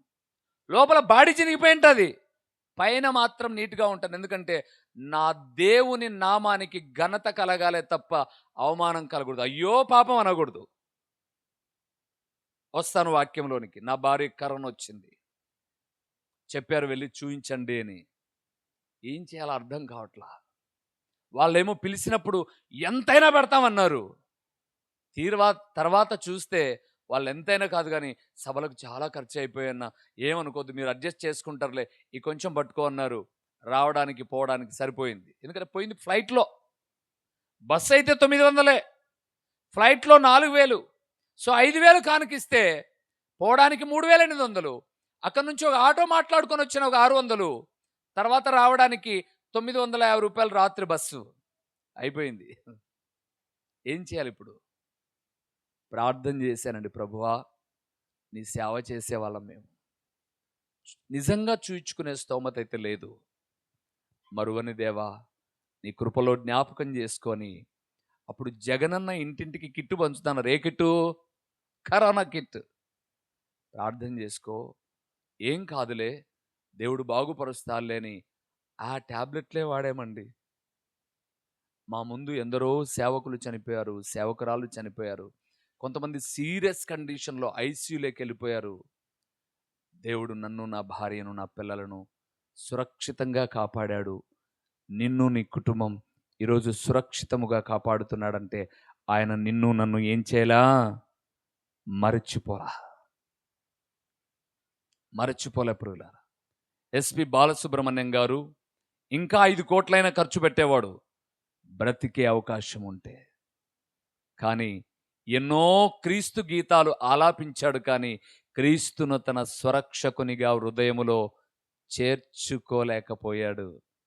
మట్టి పాలైపోయాడు. ఈరోజు దేవుడు నిన్ను ఇక్కడ ఎందుకు కూర్చోబెట్టాడు తెలుసా? ఈ లోకంలో అందరూ మర్చిపోయినా ఈ రోజు వరకు నేను మర్చిపోలే కుమారుడా, నేను మర్చిపోలే కుమార్తె, నువ్వు ఎలాగున్నావు ఒకసారి చూసుకో అని చెప్పడానికి. పక్కనే ఆఫ్ఘనిస్తాన్లో యుద్ధ భయంకరమైన భీకరత్వంలో, మా ఆడపిల్లలు వినండి, స్త్రీలారా వినండి, ఆఫ్ఘనిస్తాన్లో ఆకలి కేకల చేత రీసెంట్గా 1 డే బిఫోర్ నేను ఇక్కడికి వచ్చే ముందుగా ఆ న్యూస్ చూస్తుంటే ఒళ్ళు గగురు పొడిచి, నా భార్య పిల్లలు మేమందరం కూర్చొని ఆ మాటలు విన్నాం. న్యూస్ చెప్తున్న మాట ఏంటో తెలుసా? అక్కడున్న స్త్రీలు తమ బిడ్డలకు అన్నం పెట్టడానికి ఆ కరువు కోరల్లో నుంచి ఒళ్ళు నమ్ముకుంటున్నారట. మనసు చంపుకొని, ఇలాగంటున్నాను తప్పుగా అనుకోవద్దు, నా ప్రభు క్షమించునుగాక, పక్కవాని ప్రక్కన పండుకొని వచ్చే డబ్బులతో తమ బిడ్డల ఆకలి తీరుస్తున్నాడట. నువ్వు నేను ఎంత బాగున్నాం? నిన్ను నన్ను ఆయన ఏం చేయలా? మరచిపోలేదమ్మా. మరి నువ్వు నేను ఏం చేస్తున్నాం? ఒక మాట చెప్పి ముగింపులోనికి వస్తాను. ఇర్మియా గ్రంథం 2వ అధ్యాయము 32వ వచనాన్ని చూద్దాం ప్రియులారా. ఇర్మియా గ్రంథం 2వ అధ్యాయము 32వ వచనాన్ని చూద్దాం ప్రియులారా. ఇర్మియా గ్రంథం 2వ అధ్యాయము 32వ వచనాన్ని చదువుతున్నాం. కన్యక తన ఆభరణములు మరచునా, పెండ్లి కుమారి తన వడ్డానమును మరచునా, నా ప్రజలు లెక్కలేనన్ని దినములు నన్ను మరచి ఉన్నారు. చాలు ప్రియులారా, దేవుని ఆవేదన చూడండి, దేవుని బాధ చూడండి. ఆయన అన్నాడు, కన్యక ఆభరణములు మరచునా. ఒక పేద రైతు కుటుంబంలో, అంటే కూలి పని చేసుకునే వాళ్ళకు పుట్టిన వ్యక్తిని నేను. ఆ రోజుల్లో నాకు బాగా గుర్తు, ఎవరైనా పెళ్ళిళ్ళకో కార్యాలకో వెళ్ళాలంటే పక్కింటి వాళ్ళకు కమ్మలు ఉన్నాయనుకోండి, కమ్మలు కొనే స్తోమత కలిగిన కుటుంబాలు కాదు మనవి. మా అక్కకు సంబంధం చూడ్డానికి వస్తే, ఆ సంబంధం చూసే వ్యక్తి చూడ్డానికి వస్తున్నారని పక్కింట్లో మాకు తెలిసిన బంధువుల దగ్గరికి వెళ్ళి, మీ కమ్మలి అమ్మ మా పాపకు పెట్టి, వాళ్ళు చూసిపోగానే మీ కమ్మలు మీకు ఇచ్చేస్తాం అనింది మా అమ్మ. ఇక్కడున్న దేవుని బిడ్డలారా, ఒక 20 సంవత్సరాల క్రితం వెళ్తే నా పరిస్థితి అదే. ఈరోజు ఎన్నో గిల్టు నగలు వచ్చిన తర్వాత ఏది ఒరిజినలో ఏది బంగారో కాదో తెలియదు, కానీ ఒకప్పుడు మన పరిస్థితి అదే. ఎవరితోనో ఒకరితో నగలు ఇప్పించుకొని, అరువు ఇప్పించుకొని అలాగ తగిలించుకున్నాం. ఇక్కడ నా ప్రభు అన్నాడు, కన్యకకు ఆభరణాలు చాలా అవసరం. అందుకే ఏదో ఒకటి వేసుకుంటుంది, మరచిపోదు. పెండ్లి కుమార్తెకి ఏమవసరమట? వడ్డానం అవసరం అన్నాడు ఆయన. పెళ్లి కుమార్తె వడ్డానాన్ని మర్చిపోదు, కన్యక ఆభరణాలు మర్చిపోదు. నా ప్రజలు వీరు బయలుదేరి వాళ్ళన్నాను చూడండి, నా ప్రియ సంఘం అని చెప్పాను చూడండి. వీళ్ళు లెక్కలేనన్ని దినాలు ఎవరిని మర్చిపోతున్నారట? దేవుణ్ణి. నా ప్రియ సహోదరుడా, లెక్కలేనన్ని దినాలు మర్చిపోయినా ఈ రోజు వరకు దేవుడు నిన్ను మర్చిపోలేదు. నిన్ను మర్చిపోలేదు, సజీవంగా నిలబెట్టాడు ఆయన. ఎందుకో తెలుసా? నువ్వులో ఉన్నటువంటి నీ అంతరంగాల్లో ఉన్న పాపము ఈ దినాన ఒప్పుకొని విడిచిపెట్టాలని పరిశుద్ధుడైన తన ప్రియ కుమారుడైన యేసుక్రీస్తుల వారిని నా పాపమునకు క్రయధనముగా ఈ లోకానికి త్యాగం చేశాడు ఆయన. ఎంత ప్రేమండి ఆయన! నా ప్రభువు 10,000 మందిలో అతి సుందరుడండి. రక్తవర్ణుడు, గ్రంథకర్త పోల్చారు. ఎలాంటి వాడట? ధవలవర్ణుడు. పరిశుద్ధుడైన దేవుడు, ఏ పాపము లేని నిష్కల్మషమైనటువంటి అతి పరిశుద్ధుడైన దేవుడు నా పాపాలు వీపు మీద వేసుకొని నీవు నేను పొందాల్సిన శిక్షకు ప్రతిఫలముగా ఆయన శిక్షను పొంది, నీవు నేను పొందాల్సిన మరణానికి ప్రతిఫలం ఆయన మరణాన్ని పొంది, నీకు నాకు జీవాన్నిచ్చి ఈ రోజు వరకు సజీవంగా నిలబెట్టాడు. ఇన్ని రోజుల వరకు పండుగలు చేస్తున్నావు, పబ్బాలు గడుపుతున్నావు, నీలో పశ్చాత్తాపము లేదు.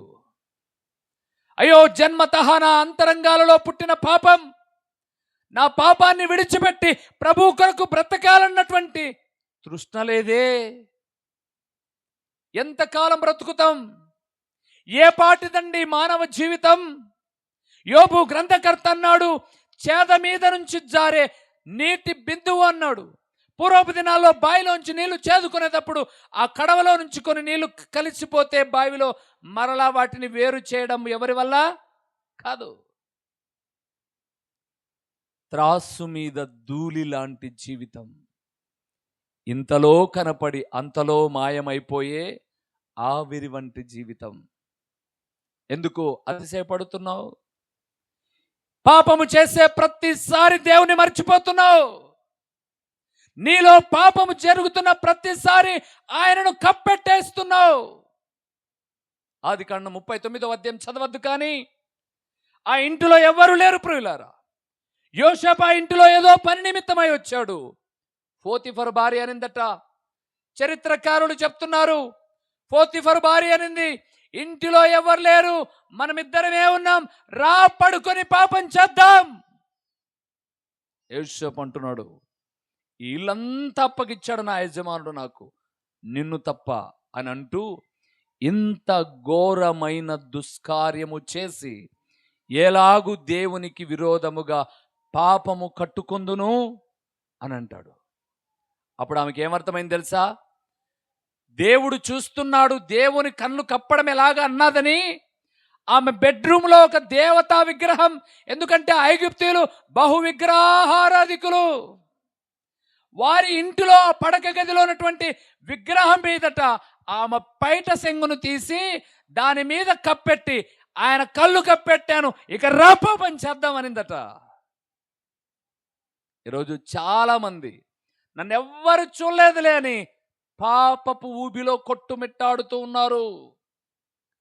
నువ్వు పాపం చేస్తున్న ప్రతిసారి, మరలా చెప్తున్నాను ప్రియులారా, నీ దేవుడు చాటునకెళ్ళి ఏడుస్తున్నాడని రాయబడింది ఇర్మీయా గ్రంథకర్త.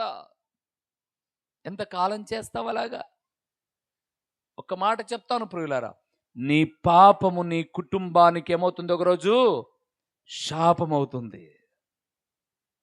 ఇదే ఇర్మీయా గ్రంథకర్త అన్నాడు 5వ అధ్యాయంలో చాలా చక్కగా 8వ వచనంలో మాట్లాడుతూ, బాగుగా బలిసిన గుర్రము వలె ప్రతివాడు ఇటు అటు తిరుగుచు తన పొరుగు వారి భార్య వెంబడి సకిలిస్తున్నాడంట. ఎవరెంబడి? పొరుగువాని భార్య ఎంబడి. ఏం పంటరా నీకు?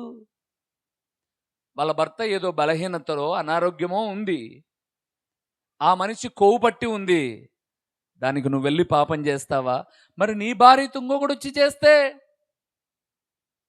ఒకరోజు నేను కొన్ని కథ పుస్తకాలు, అంటే నీతి కథలు అనే ఒక పుస్తకము ఒక ఇంట్లో ఉంటే, వాళ్ళ కబోర్డ్లో ఉంటే, పెనుగొండలో, ఇక్కడే అనంతపురం జిల్లాలో, ఆ పైగదిలో ఉన్నాను.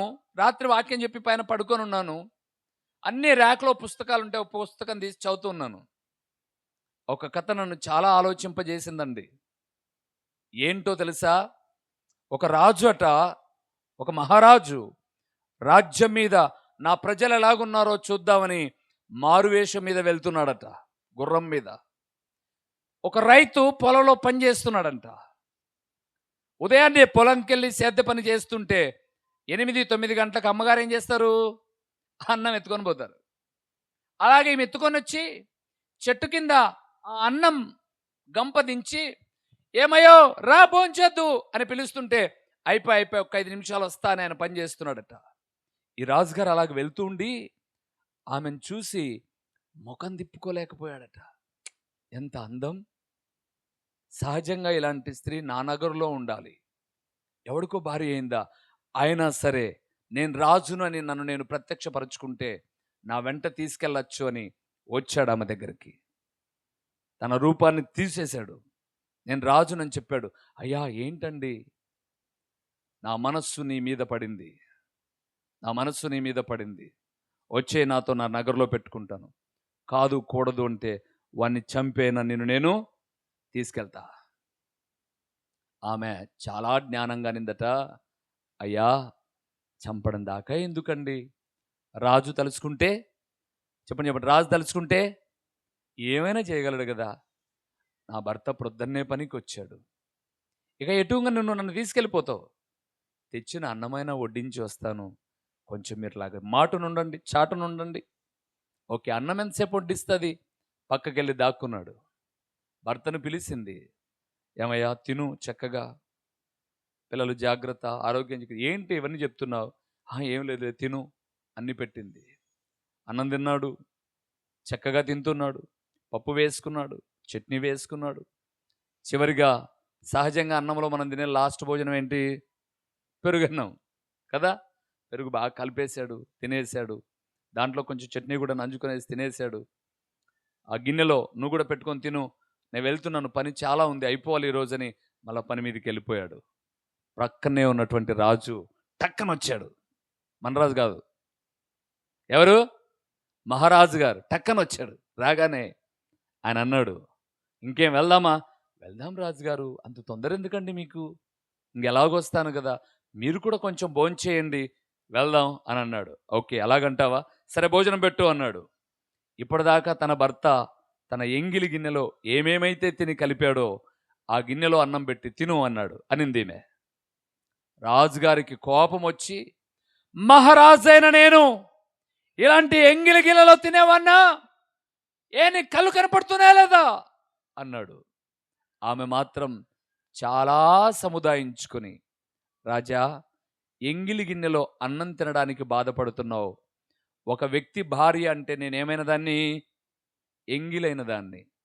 ఈ ఎంగిలి మీద ఎందుకయ్యా అంత మమకారం? నేను ఎంగిలి కాదా అని అనగానే కామపు కోరికలు దిగదుడుపైపోయాయండి. ఈరోజు ఈ మాట వింటున్న సహోదరి సహోదరుడా, పరాయి వారి భార్యనో పరాయి వ్యక్తి భర్తనో ఎంగిలి గిన్నెలో తినే కుక్క అనాలి అనిపిస్తుంది నాకు. అనలేను నేను. అన్నేవలేను అంటారు మీరు. మీరేం తక్కువ కాదు. ఎంగిలి గిన్నెలో తినేది ఎవరు చెప్పండి? చెప్పండి, ఎంగిలి గిన్నెలో తినేది ఎవరు? కుక్కలే. పరాయి వ్యక్తి భార్యనో పరాయి వ్యక్తి యొక్క భర్తనో నీ కౌగిట్లో కావాలనుకుంటే నిన్నేమనాలి మరి? అయినా నిన్ను ఇప్పటిదాకా ప్రేమిస్తూ నువ్వు మారతావని చూస్తున్నాడు ఆయన. నిన్ను మర్చిపోలే ఇప్పటికీ ఆయన. నువ్వేదో భక్తిపరుడవు, శక్తిపరుడవు, నువ్వేదో నీ ఆస్తంతా రాసిచ్చావని కాదు నిన్ను నిలబెట్టింది. ఇప్పుడైనా మార్పు చెందుతావని, నీ బ్రతుకును మార్చుకుంటావని, నువ్వు మట్టికి చేరక ముందుగా చా ఇలాంటి బతుకు బతికారా వీడు అని 10 మంది శవం మీద కూడా ఎంగిలి ఉమ్మక ముందుగానే నీ బతుకు మార్చడానికే ఈ రాత్రి నా ప్రభు మాట్లాడుతున్నాడు. సోదరి సోదరుడా, మరవా, నిన్ను మరచిపోలే ఆయన. ఎంత గొప్ప దేవుడండి నేను ఆరాధిస్తున్న ప్రభు అయిన యేసుక్రీస్తు. 10,000 మందిలో అతి సుందరుడైన నా దేవుడు అరికాలు మొదలుకొని నడినెత్తు వరకు స్వరూపమైనను సొగసైనను లేక నాగటి చాలతో పొలాన్ని దున్నినట్టుగా వీపంతా దున్నబడితే నీ కోసం నా కోసం సహించడమ్మా ఆయన. నీ నా రక్షణ కొరకై ఆయన ఓర్చుకున్నాడు. ఏ మాత్రము నీ జీవితము ఆయన వద్దు అనుకుని ఉన్నట్టయితే ఈ రోజుకు భూమి మీద నువ్వు నేను ఉండేవాళ్ళము కాదు. ఆయన నీ కోసం అంతగా త్యాగం చేస్తే నిన్ను నీతిగా బతకమంటున్నాడు ఆయన. ప్రభుకు సాక్షిగా నీ భార్యతో, నీ భర్తతో, నీ పిల్లలతో, నీ తల్లిదండ్రులతో, నీ కుటుంబంతో సంతోషిస్తూ నెమ్మదికరంగా కొనసాగు, నన్ను నీ రక్షకునిగా స్వీకరించని అడుగుతున్నాడే తప్ప ఏ నీ ఇల్లు పొలాలను అని కోరట్లా. అందుకే మీకా గ్రంథం 6వ అధ్యాయం 6-8 వచనాలు చూస్తున్నప్పుడు అన్నాడు, ఏమి తీసుకుని వచ్చి నేను యెహోవాను దర్శింతును? వేలాది నదులంత విస్తారమైన తైలం నా ప్రభువుకు సంతోషమా? ఏడాది దూడలు నా ప్రభువుకు సంతోషమా? అక్కడ అంటాడు 8వ వచనంలో, మనుషుడా, ఏది ఉత్తమమో అది నీకు తెలియచేయబడి ఉన్నది. న్యాయముగా నడుచుకొనుటయు కనికరమును ప్రేమించుటయు ఇంతే గదా యెహోవా నిన్ను అడుగుచున్నాడు. ఏమడిగాడట? న్యాయంగా బ్రతుకు, కనికరాన్ని ప్రేమించు, దీన మనస్సు కలుగు, ఇంతే కదా నిన్ను అడిగేది. అన్నా, ఈ లోకంలో ఎవరెంతకాలం ఉంటామో మనకు తెలియదు. ప్రస్తుత దినాల్లో చూస్తున్నప్పుడు పిట్టల్రాగా రాలిపోతున్నారు అనేక మంది చచ్చిపోతున్నారు. మొన్న చూసారా, వరంగల్లో 5 సంవత్సరాల పాప హార్ట్ అటాక్తో చచ్చిపోయింది. 5 సంవత్సరాల వాళ్ళకు కూడా హార్ట్ అటాక్ వస్తుందా అని భయపడ్డారు. నిపుణులు పర్యవేక్షిస్తే తెలిసిన విషయం ఏంటో తెలుసా?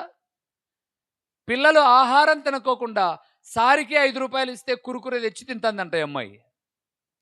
ఆ కురుకురేలో ఉన్నటువంటి ఆ కురుకురే కంపెనీ కాకుండా కంపెనీ కాంటివి ₹1-2 దొరుకుతున్నవి, పుల్ల పుల్లగా తీయ తీయగా ఉన్నాయని నమ్ములుతున్న దానిలో వేస్తున్నటువంటి ఆ భయంకరమైన కెమికల్ ఆ పిల్లల గుండె మీద ప్రభావం చూపి హార్ట్ అటాక్తో చచ్చిపోయిందని తెలిసింది. లాస్ట్కు పసిబిడ్డలు సైతం చచ్చిపోతూ ఉన్నారు, పండుటాకుల వల్లే రాలిపోతూ ఉన్నారు. ఎంతకాలం బతుకుతాం? దేవుడు ఒక మందిరాన్ని ఇచ్చాడు, మంచి దైవ సేవకులను ఇచ్చాడు, ఆత్మీయమైన సంఘాన్ని ఇచ్చాడు, ప్రార్థించే అనుభవంలోనే నడిపించడానికి దీవెనకరమైన స్థితిగతులు ఇచ్చాడు. ఇంకా మర్చిపోతావా దేవుణ్ణి? ఒకవేళ ఈ రోజు దాకా ఆయన నిన్ను మర్చిపోయి ఉన్నట్లయితే ఏమయ్యేవాళ్ళం చెప్పండి? ఎలాగ జీవితం తను చాలించే వాళ్ళం? మా మందిరంలో ఒక యవ్వన బిడ్డండి మందిరానికి వస్తుంది అమ్మాయి, 28 సంవత్సరాల అమ్మాయికి, ఒక పాప ఒక బాబు. ఆ అమ్మాయి మందిరానికి వచ్చేది. వాళ్ళ భర్త ఒకప్పుడు వచ్చేవాడు, చెడు వ్యసనాలకు అలవాటు పడిపోయాడు, డ్రగ్స్కి అలవాటు పడిపోయాడు. ఆ మద్యపానం తాగడం, విపరీతంగా షుగర్ పెరిగిపోయింది వాడికి. 32 వయసు సంవత్సరాల్లోనే దిక్కు తెలియనటువంటి తనంలో హ్యాంగింగ్ ఉరేసుకొని చచ్చిపోయాడు. ఆ బిడ్డ 28 సంవత్సరాల బిడ్డ విధవరాలై 10 సంవత్సరాల పాప 8 సంవత్సరాల బాబును వేసుకొని ఎలాగ బతుకుతాదో తెలుసా? ఆ అమ్మాయి అంటుంది, అన్నా, ఒక గార్మెంట్లో పనిచేయడానికి వెళ్తున్నాను, ప్రతి ఒక్కరు చూపులు నా మీదే, ప్రతి ఒక్కరు చూపులు నా మీదే. ఇంకొక సోదరి అలాగే విధవరాలైంది, భర్త చనిపోతే. ఆమె అంటుంది, డ్రిల్ టీచర్ ఉద్యోగం కోసమని వెళ్ళానన్నా, నేను ఒక ఇంటర్వ్యూ అటెండ్ అయ్యాను. అక్కడ వాళ్ళు ఏమడిగారు తెలుసా? డబ్బులేమొద్దు, ఈ రాత్రి మా పక్కలేకొస్తే ఈ జాబ్ నీకే అన్నారు, పడుకోమంటారా అన్నా? ఎంతమంది ఆడబిడ్డలు తమ భర్తను కోల్పోయి బిడ్డలను బ్రతికించుకొనుట కొరకు కడుపు చేత పట్టుకొని పరాయి వ్యక్తి దగ్గర పడకను పంచుకోలేక నీతిగా బ్రతకడానికి కారణం చేసిన భర్తలు చేసిన పాపము కాదా? తల్లిదండ్రులు చేసిన దుర్మార్గపూరితమైన జీవితం కాదా? నువ్వు ఇలాగే పాపములో ఉండి చచ్చిపోతే రేపటి దినాన నీ భార్యని ఇలాగే అన్నప్పుడు, నీ బిడ్డని ఇలాగే అన్నప్పుడు చూడ్డానికి నువ్వు ఉండవు, కానీ అనుభవించే ఆడబిడ్డల సంగతి ఏంటి సోదరుడా? ఇదే మిక్కిలి అనుకూల సమయం. ఆయన నిన్ను ఇప్పటిదాకా మర్చిపోలా, నువ్వే ఆయనను మర్చిపోయి ఉన్నావు.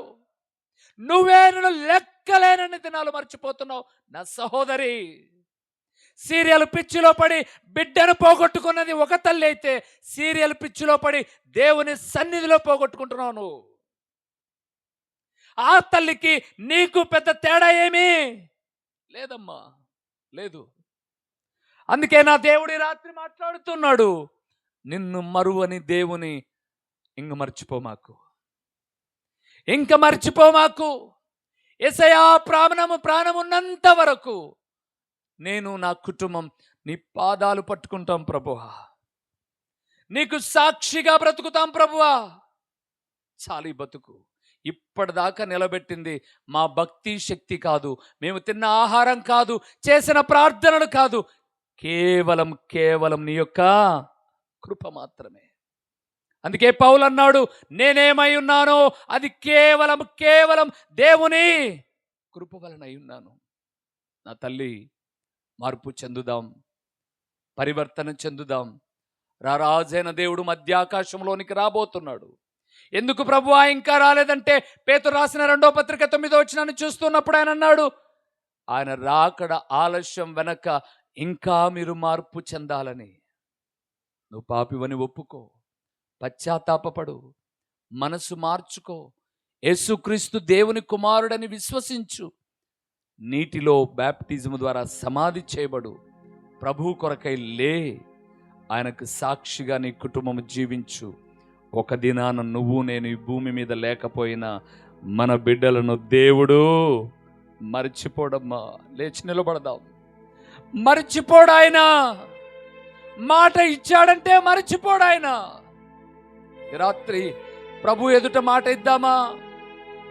దేవా, నా బ్రతుకును మార్చుకుంటానయ్యా.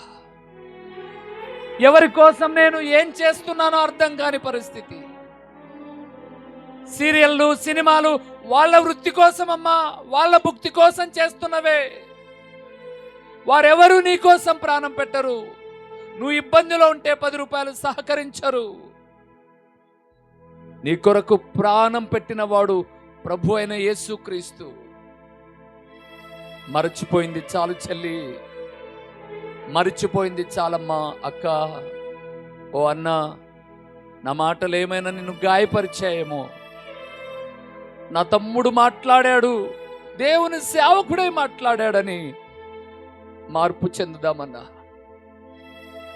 అశాశ్వతమైనది మానవ జీవితం, అశాశ్వతమైనది. ఎప్పుడేమవుతావో చెప్పలేము. ఆయన రాకడొచ్చినప్పుడు ఎత్తబడే గుంపులో మనం ఉండకపోతే, విడువబడిన మనము రొమ్ము కొట్టుకోవాలి ఒకరోజు. సహజంగా రొమ్ము ఎవరు కొట్టుకుంటారు? పెళ్ళైన సంవత్సరానికే భర్తనో భార్యనో కోల్పోతే రొమ్ము కొట్టుకుంటారు కదండి. ఎదిగిన బిడ్డలు కళ్ళ ముందు పడిపోతే కొట్టుకుంటారు రొమ్ము. విడవబడితే కొట్టుకోవాల్సింది రొమ్ము. ఈరోజు ఆయన ఎదుట మాట ఇద్దాం. ఒకసారి మనల్ని మనం పరీక్షించుకుందాం. దేవా, ఇంతవరకు నాలో ఎన్నో తప్పిదాలున్నా నీ ప్రేమ వాటన్నిటినీ వీపు వెనుకకు పారవేసింది. నీ గొప్ప కనికరం నన్ను జీవముతో నిలబెట్టింది నాయన. నా భక్తి శక్తి కాదు నాయన, అల్పమైన పాప భోగాల కోసం ప్రాణం పెట్టిన దేవుడవైన నిన్ను విడిచిపెట్టను. నేడే మార్పు చెందుతాను, పరివర్తన చెందుతాను, నా బ్రతుకును మార్చుకుంటాను. నీ బిడ్డగా నేను జీవిస్తానంటే ఎత్తబడే గుంపులో ఉంటావు. లేదా ఇప్పుడు విని మళ్ళా మర్చిపోతే ఒక దినాన జరిగే పరిస్థితి, ఒక దినాన జరిగే పరిస్థితి.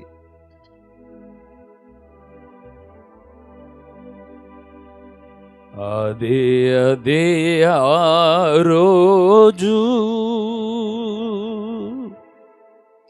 యేసయ్య ఉగ్రత రోజు, ఏడేండ్ల శ్రమల రోజు, పాపులంతా ఏడ్చే రోజు. అదే అదే ఆ రోజు యేసయ్య ఉగ్రత రోజు, ఏడేండ్ల శ్రమల రోజు, పాపులంతా ఏడ్చే రోజు. అదే అదే ఆ రోజు.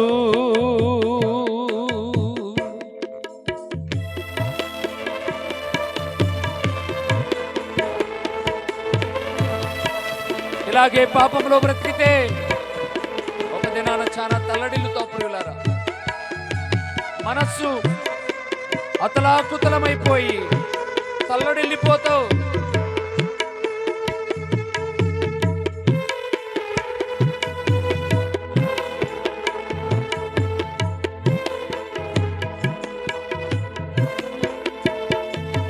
వ్యభిచారులు ఏడ్చే రోజు, మోసగాళ్ళు మసలే రోజు,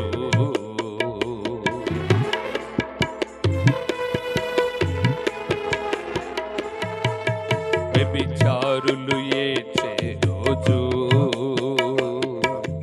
మోసగాళ్ళు మసలే రోజు, అపధికులు అరచే రోజు, దొంగలంతా దొరిలే రోజు, అపధికులు అరచే రోజు, దొంగలంతా దొరిలే రోజు. ఆ రోజు శ్రమ నుండి తప్పించే నాదుడు లేడు, ఆ రోజు శ్రమ నుండి తప్పించే నాదుడు లేడు. అదే అదే ఆ రోజు. ఆ రోజు పిల్ల జాడ తల్లికి ఉండదు. అయ్యో నా బిడ్డ అని చెప్పడానికి నీ బిడ్డ నీ చెంతనుండదు. చెట్టుకొకరై పుట్టకొకరై తల్లడిల్లే రోజు ప్రియులారా. ఆ రోజు రాకముందే మర్చిపోయింది చాలు.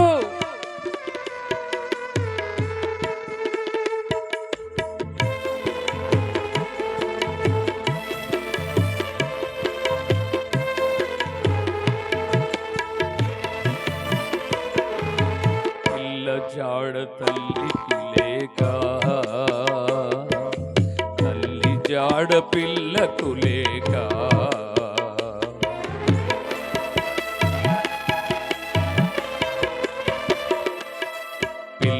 జాడ తల్లికి లేక,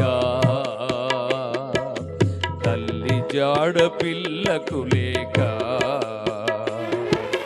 చెట్టుకొకరై పుట్టకొకరై అనాథలై అరచే రోజు, చెట్టుకొకరై పుట్టకొకరై అనాథలై అరచే రోజు. ఆ రోజు శ్రమ నుండి తప్పించే నాదుడు లేడు, ఆ రోజు శ్రమ నుండి తప్పించే నాదుడు లేడు. అదే అదే ఆ రోజు.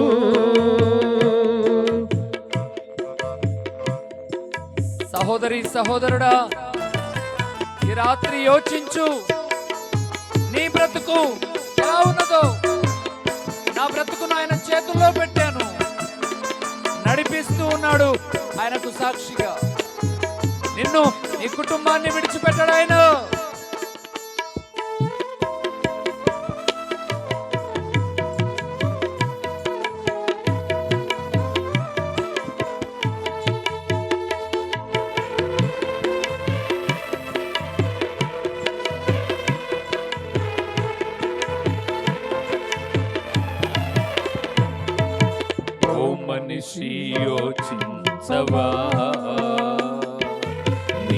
బ్రతుకు ఎలాగున్నదో.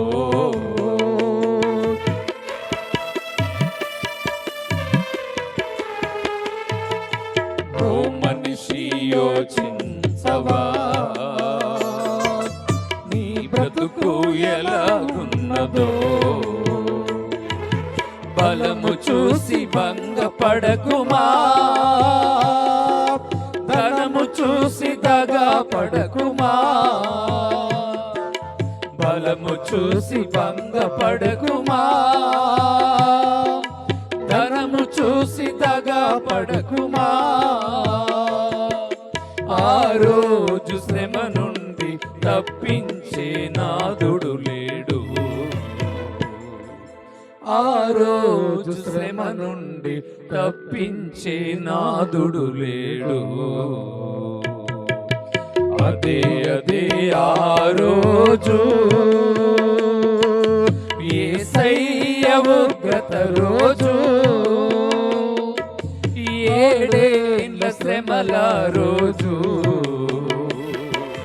పాపులంతా ఏడ్చే రోజు. అదే అదే ఆ రోజు. ఆ రోజు ఎప్పుడో నీకు తెలీదు, నాకు తెలీదు. దేవుని రాకడా మన పోకడా గోప్యంగా ఉంచాడు దేవుడు. ఈ రెంటికి మధ్యలో ఉన్నాం మనం. మార్పు చెందుదాం. నిజంగా ఈ రోజు వరకు మనల్ని మర్చిపోలేదండి. నా తండ్రి అయిన దేవుని ఎదుట నేను ఎప్పుడు అదే చెప్తుంటాను, దేవా ఎప్పుడో రాలిపోవలసిన జీవితాన్ని ఎంత సజీవంగా నిలబెట్టావయ్యా. ఆరోగ్యాన్ని, ఆయుష్ను, భార్య బిడ్డలను చూసుకుని రాత్రి అయ్యేసరికి కలిగిన కలోగంజో తాగి అందరము పడకకు చేరి జీవముతో లేచి స్తుతిస్తున్నాము అంటే నన్ను కాపాడుతున్న నీవు కునికలేదయ్యా, కునకలేదు ప్రభువా. కునికితేనే ఎన్నో యాక్సిడెంట్లు జరుగుతున్నాయి. అలాంటిది కునుకక కాపాడుతూ ఉన్నా నేను మరచినది చాలు ప్రభువా, నిన్ను మరచినది చాలు. ఈరోజు నా జీవితాన్ని నీ చేతులకు అప్పగిస్తాను. నన్ను నడిపించవా, నన్ను నడిపించవా.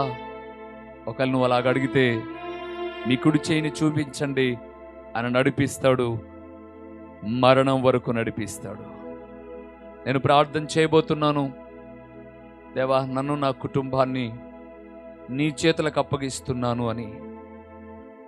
ఒక ఆడబిడ్డను అప్పగింతలు పెట్టినప్పుడు ఎలాగ చేయందిస్తామో, సహోదరి సహోదరుడా నీ చేయి ఆయన వైపు ఎత్తగలిగితే నీ చేయి ఆయన పట్టుకోబోతున్నాడు. ఈ రాత్రి నీ చేయి ఆయన పట్టి నడిపించబోతున్నాడు, మరణం వరకు నడిపిస్తాడు ఆయన.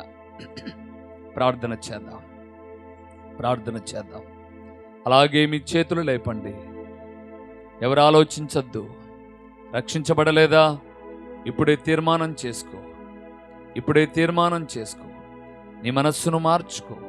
నువ్వు పాపివని ఒప్పుకో, పశ్చాత్తాపపడు, ప్రభు కొరకు జీవించాలన్న తపన పెట్టుకో. ఆయన నిన్నెప్పుడూ చేయి విడవడు. మరణం వరకు, తన రాకడలో ఎత్తబడే గుంపులో నిన్ను నిలబెట్టుకుని వరకు ఆయన నిన్ను విడిచడు. ప్రార్థన చేద్దాం.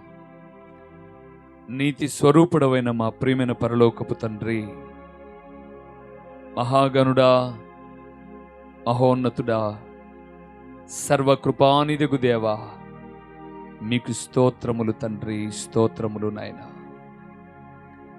ఎక్కడ పుట్టామో, ఎక్కడ పెరిగామో తండ్రి, ఒక తండ్రి బిడ్డలముగా ఈ బైచిగిరి గ్రామములో కలిశాం నాయనా. ఈ 2 దినాలు ప్రియ ఆడబిడ్డలు, నా ప్రియ సోదరీమణులు 2 చేతులెత్తి సేవకుని గౌరవించారు నాయన. ఇలాంటి ఏ ఒక్కరూ నరకములో కొట్టుమిట్టాడుట మీ ఉద్దేశం కాదు నాయన. అవును తండ్రి, తల్లి మరిచిపోతుంది, స్నేహితులు మరిచిపోతారు, సహాయం పొందిన వారు మరిచిపోతారు, కలగని కలలు మరిచిపోతూ ఉన్నారు సమాజంలో. మరువని దేవుడవు నాయనా నువ్వు. మరువని దేవుడవు తండ్రి. నేనే లెక్కలేనన్ని సార్లు నేను మర్చిపోయాను.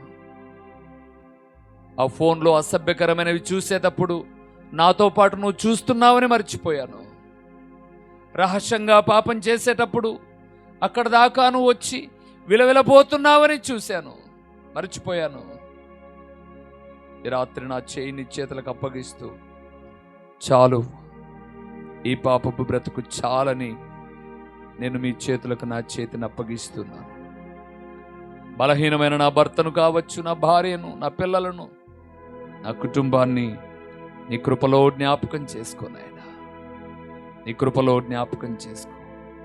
ప్రకటించబడిన ఈ పరలోకపు సంగతులు వ్యర్థముగా పోకుండా సారవంతమైన నేలను పడిన విత్తనము వలె 30దంతలుగా 60దంతలుగా 100అంతలుగా ఫలించి మీ ఘననామానికి మహిమను మీరు కలుగు చేసుకుని, ఏ ఉద్దేశముతో నీ ప్రియ సంఘము, నీ సేవకులు ఈ కుడికలను ఏర్పాటు చేశారు, ఈ 3 దినాల సభలలో అటు ఉద్దేశాన్ని పరిపూర్ణము చేసి కొందరినైనా అగ్నిలో నుంచి లాగినట్టు లాగుమని, ఈ సభల కొరకై ప్రత్యక్షంగా పరోక్షంగా నాయనా చేయుతనిస్తూ పనిచేస్తున్న బిడ్డలెల్లరినీ నిండార్లుగా మీరు దీవించండి.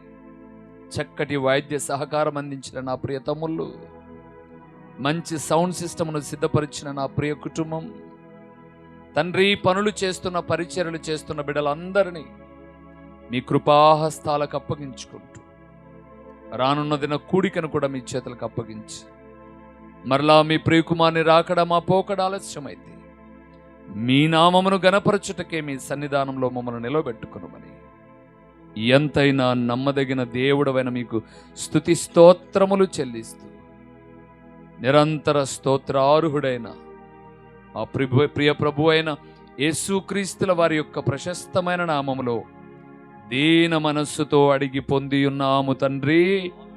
గట్టిగా చెప్తాం ఆమేనని. ఆమేన్, ఆమేన్. దయచేసి కూర్చోనండి. దేవుడు మిమ్మలను మీ కుటుంబములను నిండారులుగా ఆశీర్వదించునుగాక. ప్రియులారా, ఇంకా ఒక దిన కూడిక ఉంది, కానీ రేపటి దిన రాత్రి మరి ఇంకొక దైవజనుడు మీ మధ్యలో ఉంటాడు. ఆదివారపు ఆరాధనను దృష్టిలో ఉంచుకొని రేపు ఉదయకాలం యవనస్తుల మధ్య నేను మాట్లాడి మధ్యాహ్న కాలం మీతో సెలవు తీసుకొని వెళ్తాను. మా కొరకు, పరిచర్యల కొరకు ప్రార్థన చేయండి. ఎప్పుడైనా మీరు పులివెందులకు వస్తే మీ తమ్ముడు ఉన్నాడని మర్చిపోమాకండి. ఎప్పుడైనా ఏ సందర్భంలోనైనా పులివెందుల ప్రాంతానికి మీరు రావాల్సి వస్తే, దేవుడు మాకు మంచి ఇల్లు, మందిరాన్ని ఇచ్చాడు. మందిరంలో ఉండడానికి 2 రూములు ఉన్నాయి. మా ఇంటి పైన ఉండడానికి ఒక గదిని ఏర్పాటు చేసాం. మాతో ఉండొచ్చు. మీ ఊరిలో అందరూ భోజనం పెడతారు నేను అడిగితే, అందరి దగ్గర భోంచేయలేం కదా. 1-2 ఇంట్లో భోంచేసిన మీ ఇళ్ళల్లో మేము భోంచేసినట్లే. కాబట్టి ఎప్పుడైనా ప్రాంతానికి వచ్చి ఏదైనా ఇబ్బందులు ఆగిపోతే, ఏదో మైకులో వాక్యం చెప్పిపోయాడు సేవకుడు, అలాగుండానండి. నేను నా కుటుంబం మాదిరిగా ఫీల్ అవుతాను. నేను వారితో నేను మమేకమై ఉంటాను. మీరు ఎప్పుడైనా వచ్చినప్పుడు, ఆ ప్రాంతంలోనికి వచ్చినప్పుడు మమ్మల్ని తప్పకుండా విజిట్ చేయండి. నాకు ఈ మంచి అవకాశం ఇచ్చిన సర్వాధికారి అయిన దేవునికి, విశేషముగా మిమ్మల్ని ఉన్నతమైన దేవుని పొలములో చక్కగా అంటు కట్టబడి ఫలించేటటువంటి ఫలవృక్షముగా మీరు తయారు కావడానికి మీ కొరకై ప్రయాసపడుతున్న మీ మంచి దైవజనుడు, అనేక ఇరుకు ఇబ్బందులలో కూడా మీరు ఆయన వెంట ఉన్నారు, ఆయన మీ వెంట ఉన్నారు. ఎప్పుడూ ఎడతెగని మీ బంధాన్ని నడిపిస్తున్న దేవునికి స్తుతులు చెల్లిస్తూ, మా ఆత్మీయ సోదరుడు సోమన్నకు నేను ప్రత్యేకంగా వందనాలు తెలియచేస్తూ సెలవు తీసుకుంటున్నాను. ప్రభు అయిన యేసుక్రీస్తు పేరట మీ అందరికీ వందనములు. మీ కుటుంబాలను దేవుడు దీవించునుగాక. ఆమేన్.